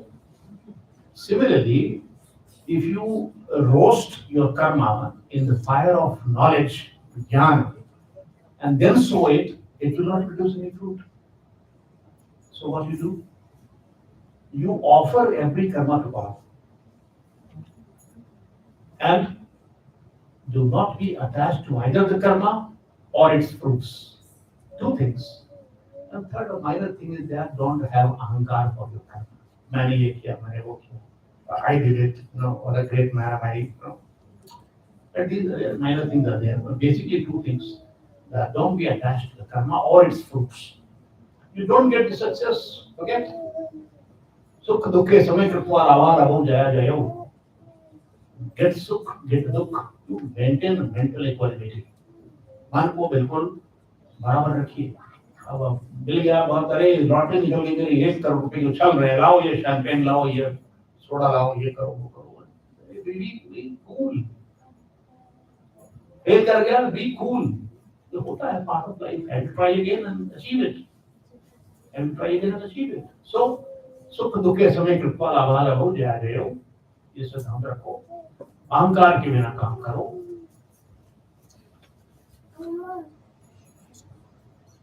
ईश्वर को अर्पित करके। अब आप सवाल उठता है, the question arises as to how I offer all my karmas to God.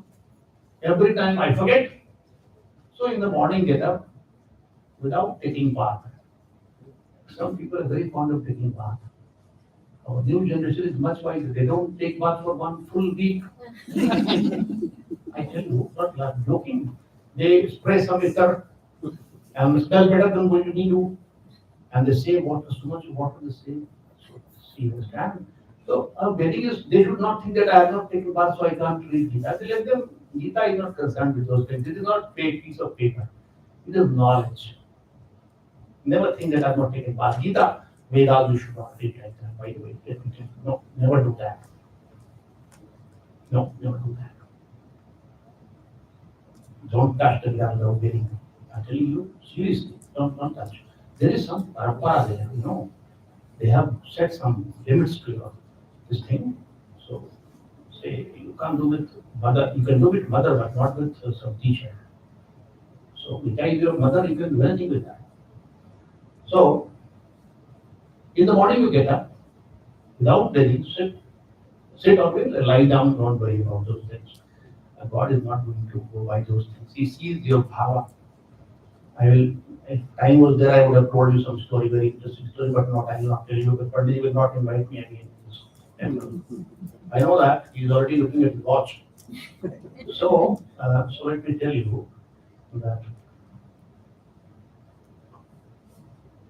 in one go you offer all your acts. Hey Prabhu, आज जो भी कर्म हो, जो भी विचार उठे, आपकी प्रेरणा से उत्पन्न हो, जो भी कर्म हो आपको समर्पित है, सारे दिन भर का कर्म आपने एक ही बार में होलसेल समर्पित कर दिया।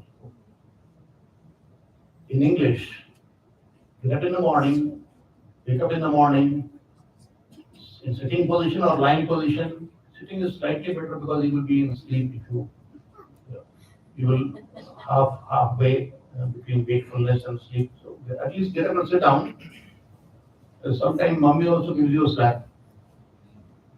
So you tell God that, God, I pray to you that today whatever thoughts arise in my mind, they should be inspired by you. And put the onus on him, remember that. It's a clever move. And whatever I karma will do today is all offered to you in wholesale. You are a wholesaler, I know. So you take in wholesale my all of the karmas. And then, in spite of doing this offering in the morning, whenever possible, at least when you drink your water, you will remember that. When you eat something, pray for some time. And how do you pray? Don't make a formality. Don't make it a formality. You try to memorize at least 2 shlokas, I tell you. Yat karoshi yadashanasi yadyoshitadasi yat tapasasi kaunte tatoshudarapram. Whatever you eat, whatever you do, offer to me. You read this and then offer your food to him. And don't be in a hurry to eat immediately. The food is very tasty, so I must eat immediately.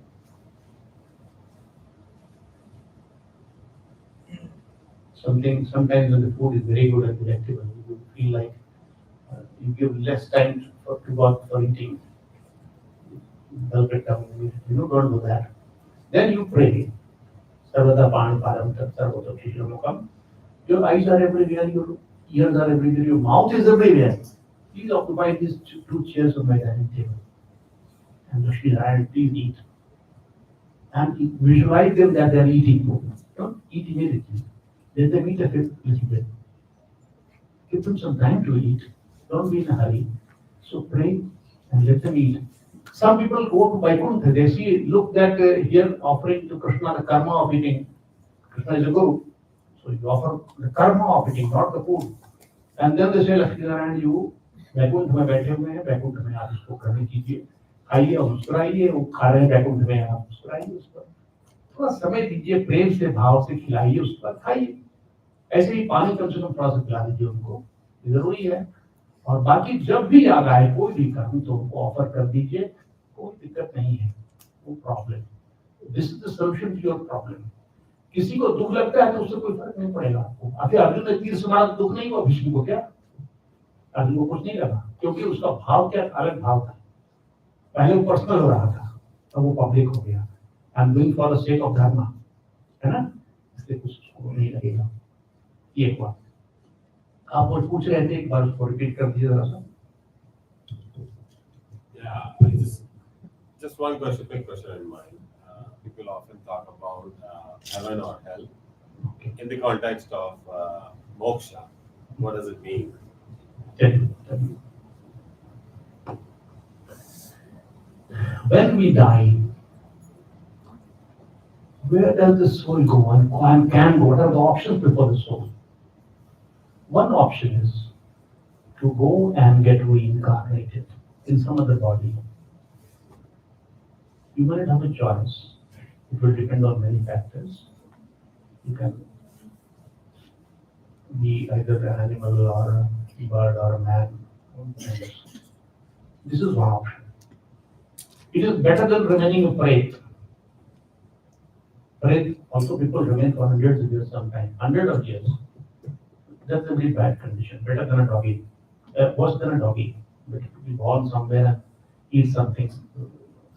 The second is that you go to hell or heaven. Good deeds, heaven, bad deeds, very bad deeds, then hell. From there you come back again, be born, reborn. Now, the people who don't want pleasures of the heaven, the sensual pleasures of the heaven, eating food and everything that you aspire for here, you will get in the heaven. So people who are more ascetic types and more pious types, they don't want to go to heaven, in the lok, Surendra-lok. They don't go there, they go to higher places like Janalok, Tapalok, Brahmalok, etc. From all these places, you have to come back and be born. Brahma Bhonan Loka Pudaravattram Arjuna. Any loka you go to, Swarga or Janalok, Tapalok or Brahmalok, you will come back into Punarjanama. Maam upekta tu kaunte Punarjanama vidyate. Even if you come to my abode, you will not get back to the planets. So, this is the position of hell and heaven. That serves the purpose? Okay, you please. Read. Yeah, let me rephrase my question. What is karma and what is the definition of good karma? Karma we all are doing, right? But how will I know that what I'm doing is a good karma? कर्मणि संसिद्धि किम कर्मेति Karmana bodhabhyam cha karma. You should know what karma is, what is sinful act, what is pious act. That is important to know. You're a very right question. There are two ways God prescribes, two ways of deciding which is the good karma. One is your conscience. Because everybody cannot read the Shastras. He gives the option Shastras also. That Shastras के accordance पे काम किया करो. शास्त्र बताते हैं क्या अच्छा क्या बुरा है. वो कंफ्यूजन क्या होता है कि कोई शास्त्र कुछ कहता है, कोई कुछ कहता है. मनुस्मृति पढ़ोगे तो मनुस्मृति शास्त्र है. अब वो कहता है कि मांस खाओ, वो कहता है मांस मत खाओ. Today's edition, I'm saying, today's edition. We don't know what Manusmriti really said, but whatever we get today says that you can. So now Bhagavatam says that the Brahmins manufactured this practice of Pashubali because they wanted to eat flesh, meat. So they created this practice of Pashubali. Bhagavatam says, I'm not saying that. Maybe true, maybe untrue. So you're confused. Should we kill the animals and eat their meat or not? Isn't it? Similarly, there are many problems in this. But there is a good shloka in Mahabharata which gives you lots of discretion. Because that is also Shastra. Mahabharata is also Shastra. And God says that Shastra is the deciding factor in this. Sa eva dharma soba dharmo desh kale pratishtita. What is dharma today and in India may be a dharma in other place in other time.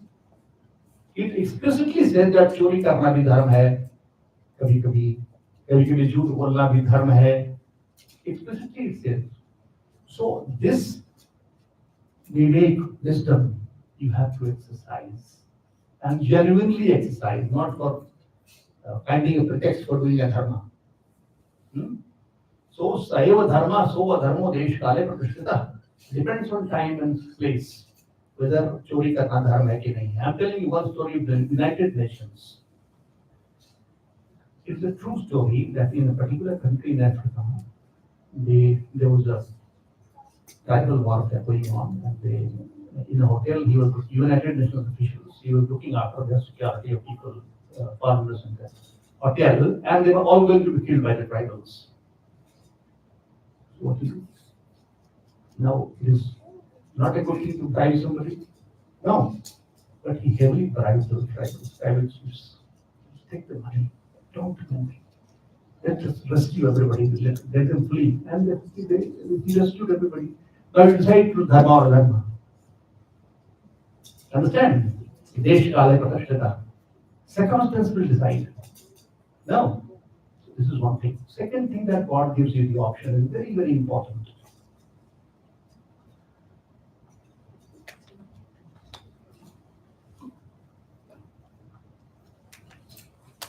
I have been made to speak since early morning today. The culprit is there. He has also asked a question, but I will not answer his question today.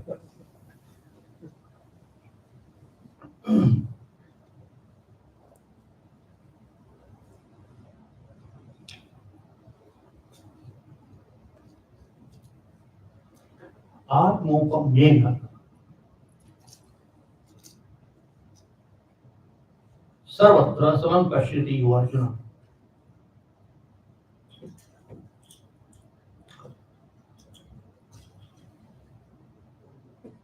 Sukham vajani ma dukkham sayogi paramo mada. My mind has become a little, because of continuous speaking, little bit of recording problem. Sorry for that. That yogi I really like, who can comprehend the pain or happiness of others, putting himself in their shoes.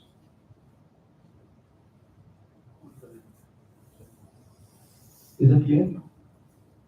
You see, if you misbehave with somebody, somebody comes to you for help, and you reprimand, right? Disturb कर देते हो, इसमें आता मैं चले आए, क्यों चले आते हो? You spoke like this. I'm giving a small example.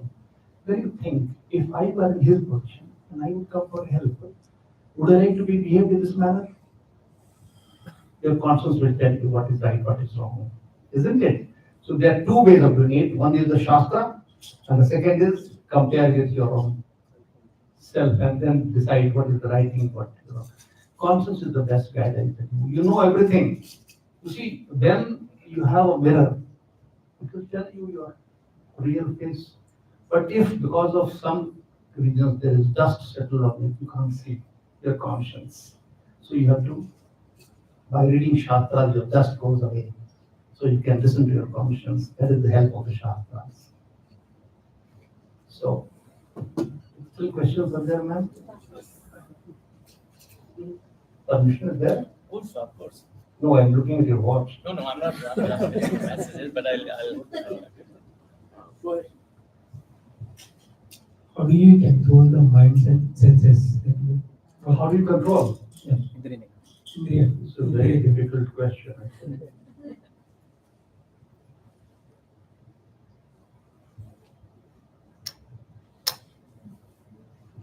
अभ्यासेन तु कौन्तेय वैराग्येण च गृह्यते. When Arjuna asks Lord Krishna the same question, he says, "Abhyasen tu kaunteya vairagyan se grihite." Chanchalamai mana, you are asking, so why should I tell your sloka? I'm telling what Krishna told in short, isn't it? That happens. So, question like, the ball, I think different marks have moksha, Ji, inspiration, ji. right? So, it's not like the one mark only, right? It's kind of a combination because one complements the other only. No, not Karma- necessary. No, don't go by that. You can go by plane. You can go on foot. You will reach there. You can go by train. So if you follow one mark, you कहते हैं Modi ji double engine की सरकार है, तो triple engine ज्यादा अच्छा रहेगा नहीं रहेगा ज्यादा अच्छा. Sometimes in a train you will come up the hills, front one engine, back one engine, middle one engine. So their ज्ञान karma and bhakti is that combination. Triple engine की सरकार. That's Yeah. true, right? Like, Yeah, they yeah. complement each other. But one mark will also lead you there. So, there is meditation also, right? Dhyana yoga. Yes. Yoga day is also their meditation day. Yes, There, yes. the bhakti is happening Yes, daily yes, and the yes. dharma we are doing daily. Right. So what is dharma and Yes, dharma? ask, but you sir already asked one question. So shall I give clarity to him because he asked me the first time? Okay. So what is dharmam, or what is the difference between dharmam or dharma shukshma? Dharma shukshma. Dharma and dharma sukshma. Sukshma dharma. Yeah. There's nothing like that in the Bhagavad Gita. Sukshma dharma. Dharma is dharma. What is right is right. I told you Shastras will tell you what is right, and then when there's confusion, your conscience will tell you what is right.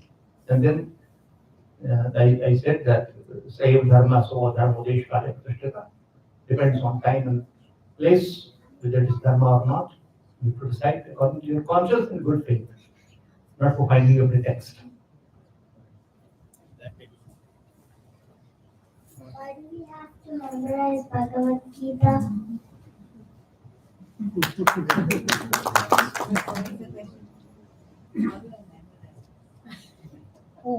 You see, Why? Why? we have to memorize the Bhagavad Gita when we require guidance in life, in a critical moment. You see, I made a mistake by not memorizing the Bhagavad Gita when I was as young as you are. So what is the problem with me? I have to think, what is the shloka? I have to hunt for that. You will not have to hunt for that. You will quickly say, this is the right thing. That is the reason you should memorize the Bhagavad Gita. Please. Thank you for giving me the opportunity to ask one more thing. We talked about love and detachment. Okay, let's get practical. How to start practicing detachment while not losing love without dear words.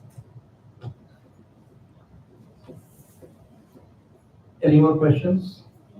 Nitesh, you also said it, Shastra means our pramana, or when we don't know, then our consciousness. How do we know what we do is correct or not? Even though we offer it to God, Nishkama Karma when we do, but I don't want to offer God anything bad. No, you offer. Offer. If you drink, offer drinks to God. Meat, offer to God. You will leave eating meat. Your conscience will tell you, no, this is not okay. So let us not do that. But God will not mind. He is omnivorous.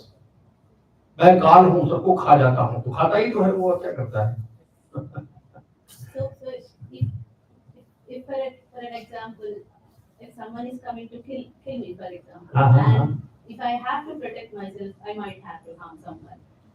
So in such cases, like, am I doing good? Am I doing bad? Maybe it's similar question to what he asked, but I always have that consciousness whether am I doing correct? Am I doing the right thing? I don't know much. By defending yourself or by killing him, what do you mean to say? Whatever I do with that. No, that two are two different things. You tell me clearly, not conceal it. You want to kill the fellow? No. Or no. Protect myself. How do you protect if he is coming to kill you and there is no, the law says that you are allowed to kill him if there is no other way left. If there is some other way left and you kill him, then it's a crime. Similarly with God also. Don't kill anything, not even a rat unnecessarily, I tell you. If you can do something else, if you can run away, for example, run away. If you can hide yourself, hide yourself. But if you must kill him, must kill him. So your question, sorry, repeat once, Sorry. I asked about practicing detachment while not losing love with near and dear ones. You see, again, it will take time for you to understand it. But let me give you some needs. You see, if you want to test, if you have understood conceptually that every living being is a portion of God, even a criminal, even a sinner, if you have understood it properly, you will love even a criminal. The portion of God installed in him. Because you love God, isn't it? But loving him as a soul is a different thing from loving him otherwise. It's a subtle distinction.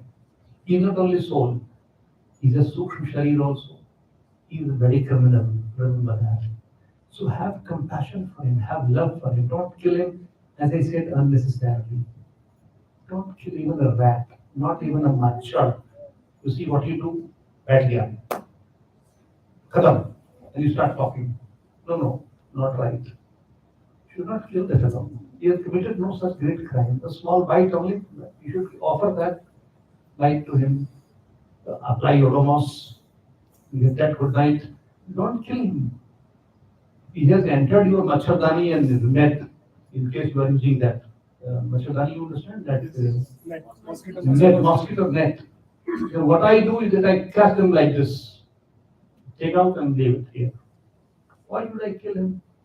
It's a very wrong thing to do. By any means, so ask your conscience, if you were a mosquito, would you like to be killed for this small offense? You would not like to be. It's a very small offense. Even if to keep yourself away, keep yourself away. Next day, go and buy some ointment which repels the mosquitoes. Right? About love, I'm telling you that love is a thing. It's a feeling. Love is a feeling. You are seeing the criminal and you are having compassion with him. That look, what a misfortune that this fellow did not get good parenting. He was not educated well.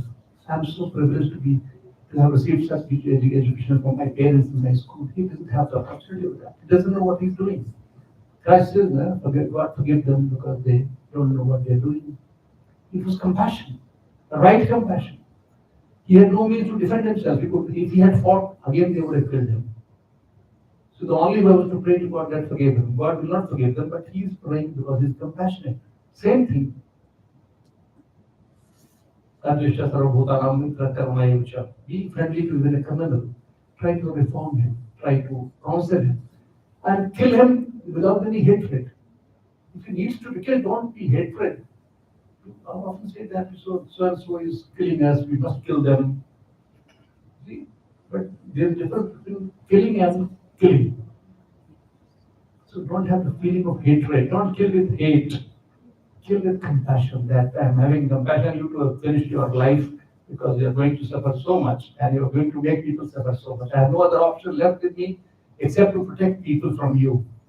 So God forgive me. I'm killing him not for my own hatred, but for public good, for his own good. That is the way to think.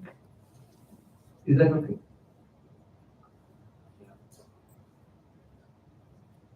Namaste, Namaste. I have a question. I've seen here a lot of kids, right? They do read, they do Bhagavad Gita, but how can they interpret or understand the Gita?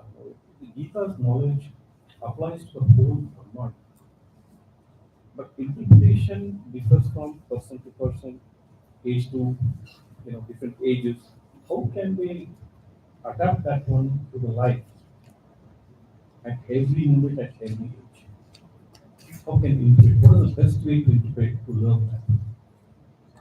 You asked many questions in one question, isn't it? You see, unfortunately, let me tell you, unfortunately, I'm saying, the most discussed and most widely respected book in the world, if at all there is a book, is Bhagavad Gita. In India also, all the sects. They revere the Bhagavad Gita. Modi ji gifted Bhagavad Gita to put in wine.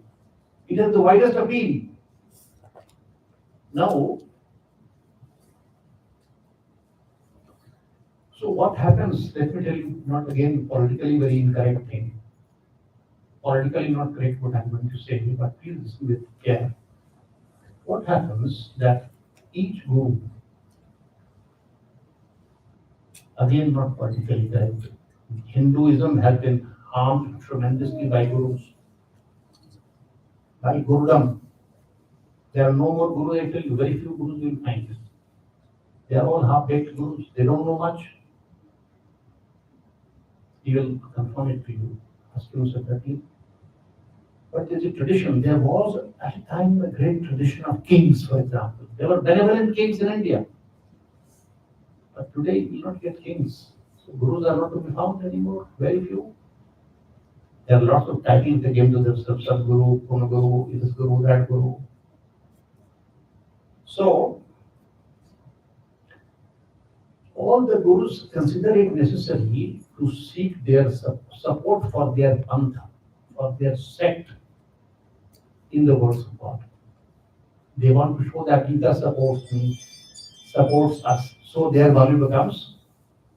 No, you get a certificate now that bhakti is the best. Somebody will say, Itha Gita, Itharu. So all they are seeking approval from the Gita that my cult is best, approved by the Gita. So what they do, they deliberately, not because they are bad people, because of their shraddha in their own guru, that he said all the right thing to me. So Gita, you will find that Sanskrit says you must learn Sanskrit because of that. Because Gita says something and the translation is something else, you will find. And this, by the way, again, politically, even Shankaracharya does it. Even Shankaracharya does it. To support his Jnana Yoga. Even ISKCON does it to support their Bhakti Yoga. Be careful. When you buy an edition of the Bhagavad Gita, never forget that the person is seeking approval from Lord Krishna, that you are right. And only you are right. That is the problem. So if you are any educated person will understand this when he reads the Sanskrit and the translation. So be careful. What else should I say? So which author's Bhagavad Gita do you recommend? I will not recommend anybody. If you want to begin, I will recommend only one book. If you are a beginner, there is a book by Gita Press. I have written many commentaries, but I will not recommend my book to you because you will think that I am recommending because I have written it. So I don't do that.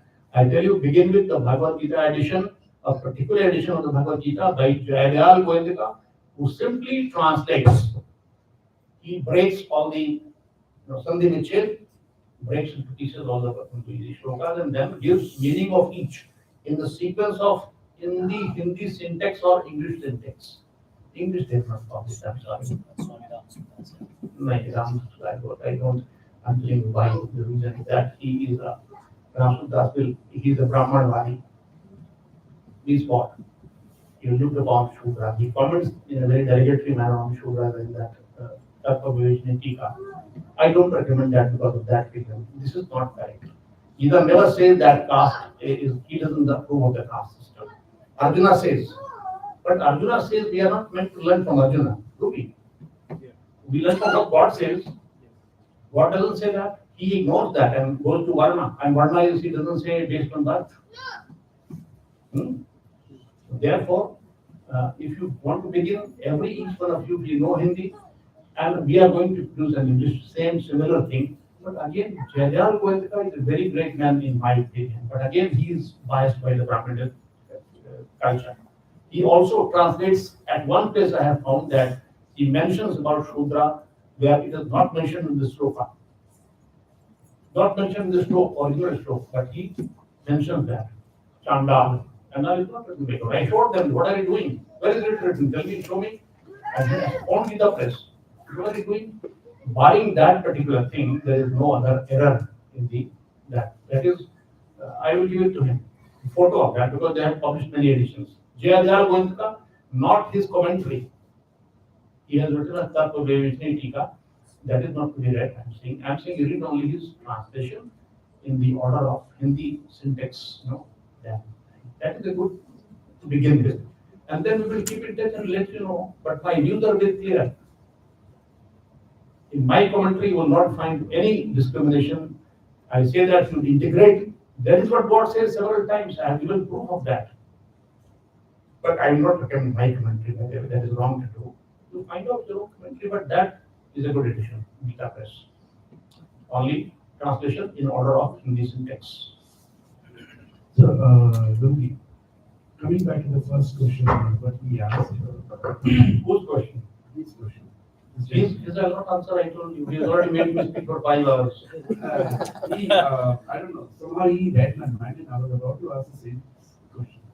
So, in today's age, especially if you are in America, kids are already busy running the school, after school activities, and knowing that we don't get holidays for Diwali, Holi, any of this thing. So intrinsically, you don't get rewarded for following your own rituals or your own festivals. So how do you can you guide us? How can we raise the kids who are elementary, middle schooler, high schooler, and bring them, give them awareness about dharma? Okay, give awareness about the dharma so that they can also learn a little bit more and they become confident while they go out of this home and they don't go through the identity crisis, what we see all around here. So, what do you recommend? You see, Gita or Dharma has nothing to do with Holi and Diwali, by the way. Holidays, what does it have to do? That's a celebration. You can celebrate when they come back from home. You can always play Holi, you can always celebrate Diwali. Who stops them? But that is a very external way of interpreting Dharma. You have to go into the Gita's message. And not only Gita, let me tell you, you must read Ramcharit. There is no without Ramcharit, I tell you. For children also, they will pick up story more quickly. They will find a role model in that. And the third I recommend is Bhagavatam. Only Gita will not do, because Gita is abstruse philosophy. For children, it will take time. Let them memorize, later they will understand. So say detachment and love. You see, detachment and love. How difficult to understand for even grown-up people. It will take time 6 months to understand that. They will understand after 6 months, I tell you. They will think he thought till 2 a.m. in the morning. We had a discussion, and he could not sleep for about 2 o'clock. He says, as he says, I don't know. He was just mentally disturbed, right? So it's a very good journey, a very satisfying journey. Believe me, you do it. Ramcharit and Bhagavad Gita, two things you must bring to your children. Let them read the story. And I tell you one thing, you bring that, what is that? Amar Chitra Katha in English and Hindi. Must. They have produced very good literature. All good people. Let them read that. Ramcharitmanas, Bhagavad Gita, and Bhagavad. Bhagavatam, yes. And then Amar Chitra. Amar Chitra Katha, yes. Must. Children. I'm so happy that all of you did not fall asleep. I was Thank you. Thank you. So, Very nice. So, thank you so much, Swamiji, for enlightening us based on the Bhagavad Gita. So, of course, हम सब लोगों के लिए ये बड़ी सुंदर सा अवसर भी है, a great opportunity to be here today. तद बुद्धिस्त तदात्मानः तद निष्ठा तद परायणः. There are 3 words: buddhi, nishtha, and parayana. Swamiji asked me that I was disturbed during the night of till 2 a.m. But sorry, Swamiji, I was not disturbed, but I was just thinking about it. you see, Realizing. some people should remain there in life. Thank you so much. No, I'm not taking it very seriously. But yeah, जिसके मन में जो कुछ भी होता है आदमी वही सोचता रहता है. रात भर कोई ठिकाना अच्छा या बुरा. तद बुद्धि तदात्मानः तद निष्ठा तद परायणः. बुद्धि, निष्ठा and परायण, 3 words are there. और बुद्धि हमारे ऊपर आवरण चढ़ा हुआ है. We have a lot of negative layers on our mind. Negativity को दूर करने के लिए रास्ता क्या है? कोई प्रॉब्लम होती है कि you wanted to search what are the way to come out from the problems. ढूंढते हैं. तो अगर बुद्धि पर हमारे आवरण चढ़ गया है तो हम उसको कैसे साफ करेंगे? There is no gym. बुद्धि can't go to gym. और बुद्धि जाएगी कहाँ? बुद्धि के लिए निष्ठा. निष्ठा मीन्स मन में इच्छा, तीव्र इच्छा और परायण, निश्चित रूप से उसके बारे में गहराई से सोचना. Deeply we have to think about that. How? Arjun कहते हैं ये श्रेयः निश्चितो ब्रूहि तन्मे शिष्यस्तेवं साधिमानत्वं प्रपन्ना. प्रभु भगवान श्री कृष्ण, यह श्रेय जो हमारे लिए उचित है और जो हमारे लिए अनुचित है, which is good and which is not good for us, please guide us. शिष्यस्तेवं साधिमानत्वं प्रपन्ना. I am accepting myself as your disciple. Please guide us. तो उस तरह का जब भाव आ जाता है हमारे मन में, तब हम लोग कर्म करने लगते हैं. और वो कर्म जैसे स्वामी जी ने कहा कि शुभ कर्म, अशुभ कर्म, अच्छा कर्म, बुरा कर्म सोचो ही मत, बस करते चले जाओ. नदी बहती है, बहती चली जाती है. और नदी में जब बहुत सारा जल आ जाता है तो अहंकार हो जाता है और फिर वो उजाड़ने लगती है, गांवों को, घरों को उजाड़ देती है और फिर पानी भी उसका जल ही गंदा हो जाता है. लेकिन जब अहंकार का भाव नहीं होता है, अहंकार विमूढ़ात्मा कर्ताहमिति की मन्यते. अहंकार विमूढ़ आत्मा, ये आत्मा जो हमारे शरीर में है, सब कुछ पाने के पश्चात, after having everything material life और whatever we are expecting in our life, after having everything, अहंकार का भाव आने शुरू होता है. तो भगवान कहते हैं विमूढ़ आत्मा, this is one kind of foolishness. कर्ताहमिति मन्यते, मैं कर रहा हूं. कर्म कौन कर रहा है? परमात्मा की कृपा से. कृष्णम जैसे गुरु की व्याख्या स्वामी जी ने कहा, गुरु बहुत सारे गुरु डिफरेंट वे में as per their experience they are guiding अस.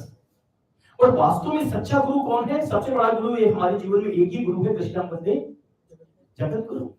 सर्वदेव नमस्कारम केशव प्रति गच्छति. सभी देवताओं का नमस्कार केशव भगवान कृष्ण के पास ही जाता है, विष्णु के पास ही जाता है. बीइंग ह्यूमन, हम लोगों को सिर्फ मोक्ष ही नहीं चाहिए, हम लोगों को चारों पुरुषार्थ चाहिए. चारों पुरुषार्थ धर्म, अर्थ, काम and moksha. Moksha is based on the starting from the dharma. That's why Gita starting कहां से हो रहा है? First shloka of the Gita is starting धर्म क्षेत्र and last shloka is also conclusion part is also सर्वधर्मान परित्यज्य. सब कुछ छोड़ करके मामेकम शरणं व्रज। तो ये सारा ज्ञान एक दिन में, it is not possible to get this kind of knowledge in one day. Arjun was fully completely dedicated to भगवान Shri Krishna for a long time। आज हम सब लोग गूगल में करते हैं, थोड़ा सा पढ़ लेते हैं, lot of questions started to think in our mind or come in our mind, and हमको लगता है कि yes, I'm perfect, but unfortunately ये हम लोगों के लिए अभ्यासेन तो कौन्तेय वैराग्येन से कहते स्वामी जी ने कहा कैसे निश्चय करें, चंचल अभी मन कृष्ण, मन इतना चंचल थी कि कैसे इसको बस में करें। कहते हैं अभ्यासेन तो कौन्तेय वैराग्येन से कहते अभ्यास मींस प्रैक्टिस। एक बच्चे को पहले प्रैक्टिस कराना पड़ता है, तब दिन they start to do A B C D and काका गधा अंगा समथिंग लाइक दैट। ऐसे ही अब प्रैक्टिस करना होगा। और वैराग्य से कहते अंतिम चरण जो है, लास्ट मोमेंट इज वैराग्य, त्याग। त्यागी हम नहीं बन सकते, because we have lot of responsibilities. त्यागी बनने वाले कहते हैं परमात्मा की कृपा होती है तो मनुष्याणाम सहस्रेषु कश्चित् सिद्धे यताम सिद्धानाम कश्चित् मां वेत्ति तत्त्वतः। कश्चित् मां वेत्ति तत्त्वतः, कोई लाखों करोड़ों लोगों में से एक को भगवान जी सेलेक्ट करते हैं। मां वेत्ति तत्त्वतः, तत्व यथार्थ रूप से, सच्चे रूप से वह मुझे समझ पाता है, तब मदर्पणम हो जाता है। पर मदर्पणम हो जाता है तो फिर आदमी भूल जाता है सशांति अधिगच्छति, फिर वो शांति को प्राप्त कर लेता है। मैं क्षमा चाहूंगा तो शब्द अपने भावों को यहाँ पर व्यक्त किया आप लोगों के सामने महाराज स्वामी जी के सम्मुख।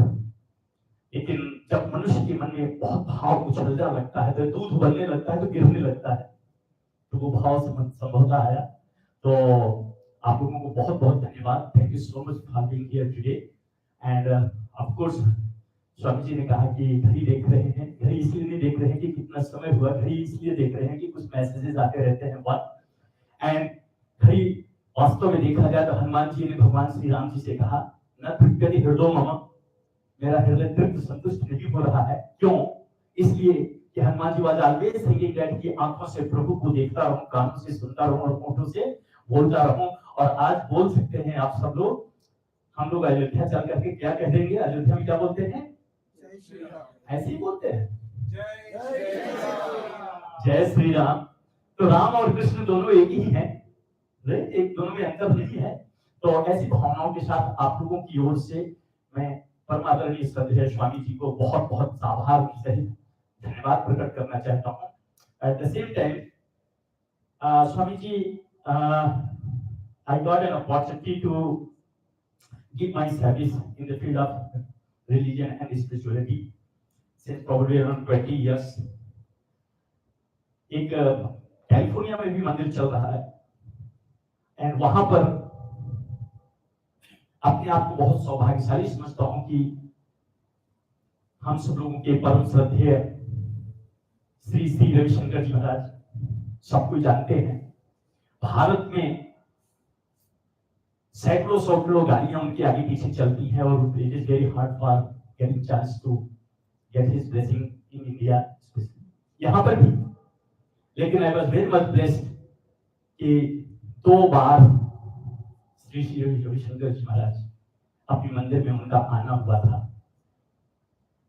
तो मैं समझता हूं कि उनका 2 बार आना हुआ है और आपका बार बार आना होता रहेगा। ऐसा नहीं है, जबकि संतों का अगर चरण हम लोगों की आंगन में पड़ जाए तो परमात्मा का साक्षात दर्शन प्राप्त होने लगता है। ये भाव मन में लेना चाहिए। श्री श्री जी महाराज जी के ग्रेट फॉलोअर हमारे ऑस्टिन एंड टेक्सास और अमेरिका में बड़े प्रतिष्ठित स्थान रखते हैं हमारे Shri Krishna Kumar ji. Krishna Kumar ji is adviser of the Mexico government. तो मैं रिक्वेस्ट करना चाहूंगा, 2 शब्द वो कहना चाहते हैं कुछ जल्दी से, ताकि समय बड़ा समाप्त हो रहा है। स्वामी जी ऑलरेडी जो बॉर्न स्पीच है आप बार बार नहीं देख रहे हैं। तो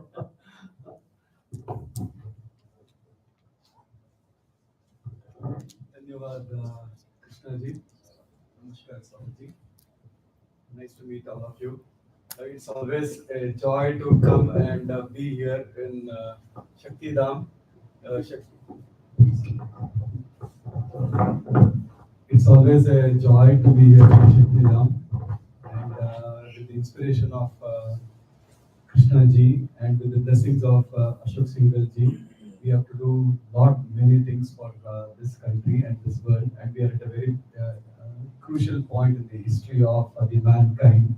So, as part of that initiative, I have my colleague here, Deepika Desai.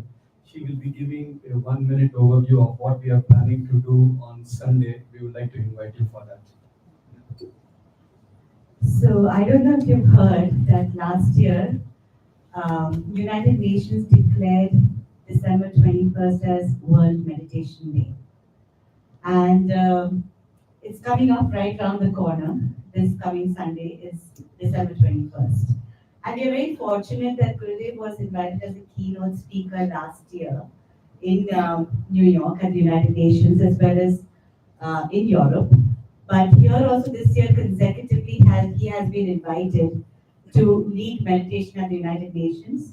But it's because December 21st is a Sunday. It happens to be a Sunday this time. So United Nations have invited him on Friday to the office to guide everybody through a meditation. But on Sunday, from the World Trade Center in New York, he's going to guide a meditation globally. Last year, we had around 8.5 million people who meditated for global peace.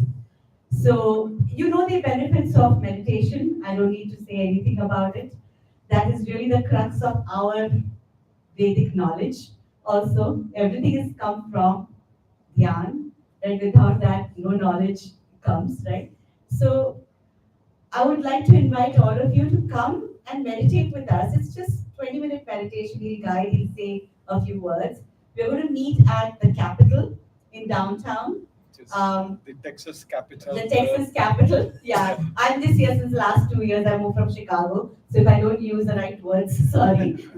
But it's at the Texas Capitol. We are going to open the doors at 9 a.m. Specifically for our Austin community. Yeah. So they are opening it up for our people related to our dharmic related activities. Yeah. So the Texas governor and their entire team is appreciative of our community, what we are doing. So we would like all of you to join. On At 9:30 in the morning, it's an hour gathering. So we'll have a little bit knowledge that he will share, which is linked to Dhyan, meditation, and all of that. And then he'll guide us through a practical experience. And then when we do this together, when so many minds unite at the same time, it has so much of amplification of, peace around the globe.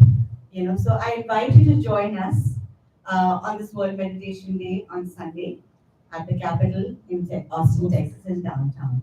Yeah? Thank you. Jai Shri Ram. So, once again, thank you so much to all of you. And हमारी तरफ से सब लोगों की तरफ से स्वामी जी को एक बार फिर से हम लोग आभार सहित बहुत बहुत धन्यवाद प्रकट करना चाहते हैं। कहते हैं संत मिलन को जाइए तजी ममता अनुभव और ज्यो ज्यो पर आगे बढ़े कोट यज्ञ फल हो। संतों से मिलने के लिए यदि हम एक कदम आगे बढ़ते हैं तो 100 यज्ञ का फल प्राप्त होता है। और आप सब लोग काफी दूर से आए, कल भी मैंने इसकी चर्चा किया था, काफी दूर से, कोई 20 माइल, कोई 25 माइल, कोई 30 माइल से आए हैं।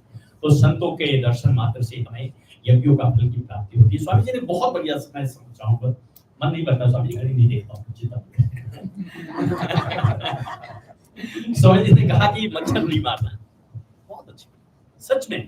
सच में हमारे यहाँ पहले भारत में लोग जब संत महात्मा ऋषि गांव में जाते थे, मैंने अपनी आंखों से देखा है, दीक्षा करके बचपन में थोड़ा सा 7-6 साल तक याद है। तो पैदल चलते थे, आटा भी लेते थे और सारा सामान एक ही थैली में ले लेते थे, कमंडल होता था, और वो नंगे पांव भी चलते थे और ये भी देखते थे कि कहीं चींटी ना दब जाए उनके पैर के नीचे, शायद किसी को भी याद हो, चींटी भी नहीं।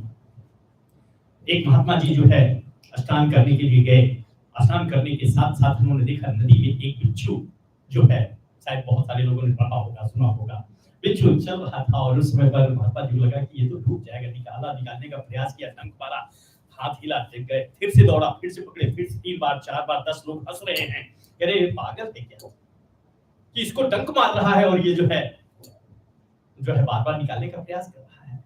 तो ये स्वभाव है कि हम करना क्या चाहते हैं वो परमात्मा जानता है, और उसका स्वभाव है वो करना चाहता है।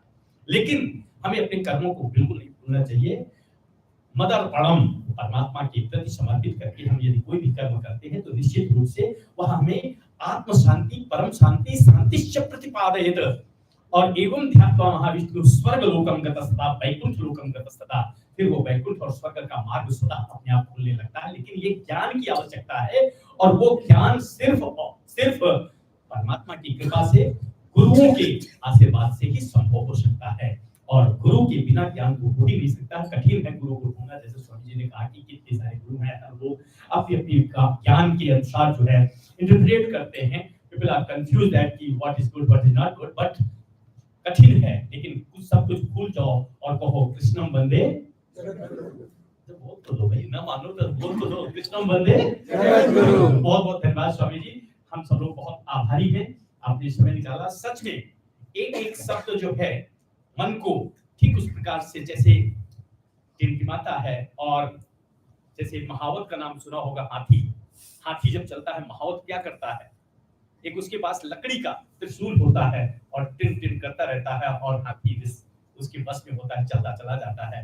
ऐसे ही आपके मुखारबिंदु से निकले हुए एक एक शब्द हम सब लोगों के अंतःकरण और हृदय में एक प्रकार से प्रकाश देने वाला रहा है। बहुत आभार, बहुत धन्यवाद। तो दीपक भाई, अभिजीत भाई, आज हनुमान जी का दिन है, हनुमान जी को नमस्कार कर लेते हैं बस, और क्या करें, एक छोटा सा दिया जला देते हैं। वैसे क्षमा चाहेंगे तो हनुमान जी से, वैसे वो नाराज नहीं होगी मेरे ख्याल से, दिया जला देते हैं। वैसे तो हम लोग आज के दिन हनुमान चालीसा का पाठ करके आरती करते हैं। बेटा मयूर बेटा, ज्यादा समय तो नहीं लग गया? नहीं मत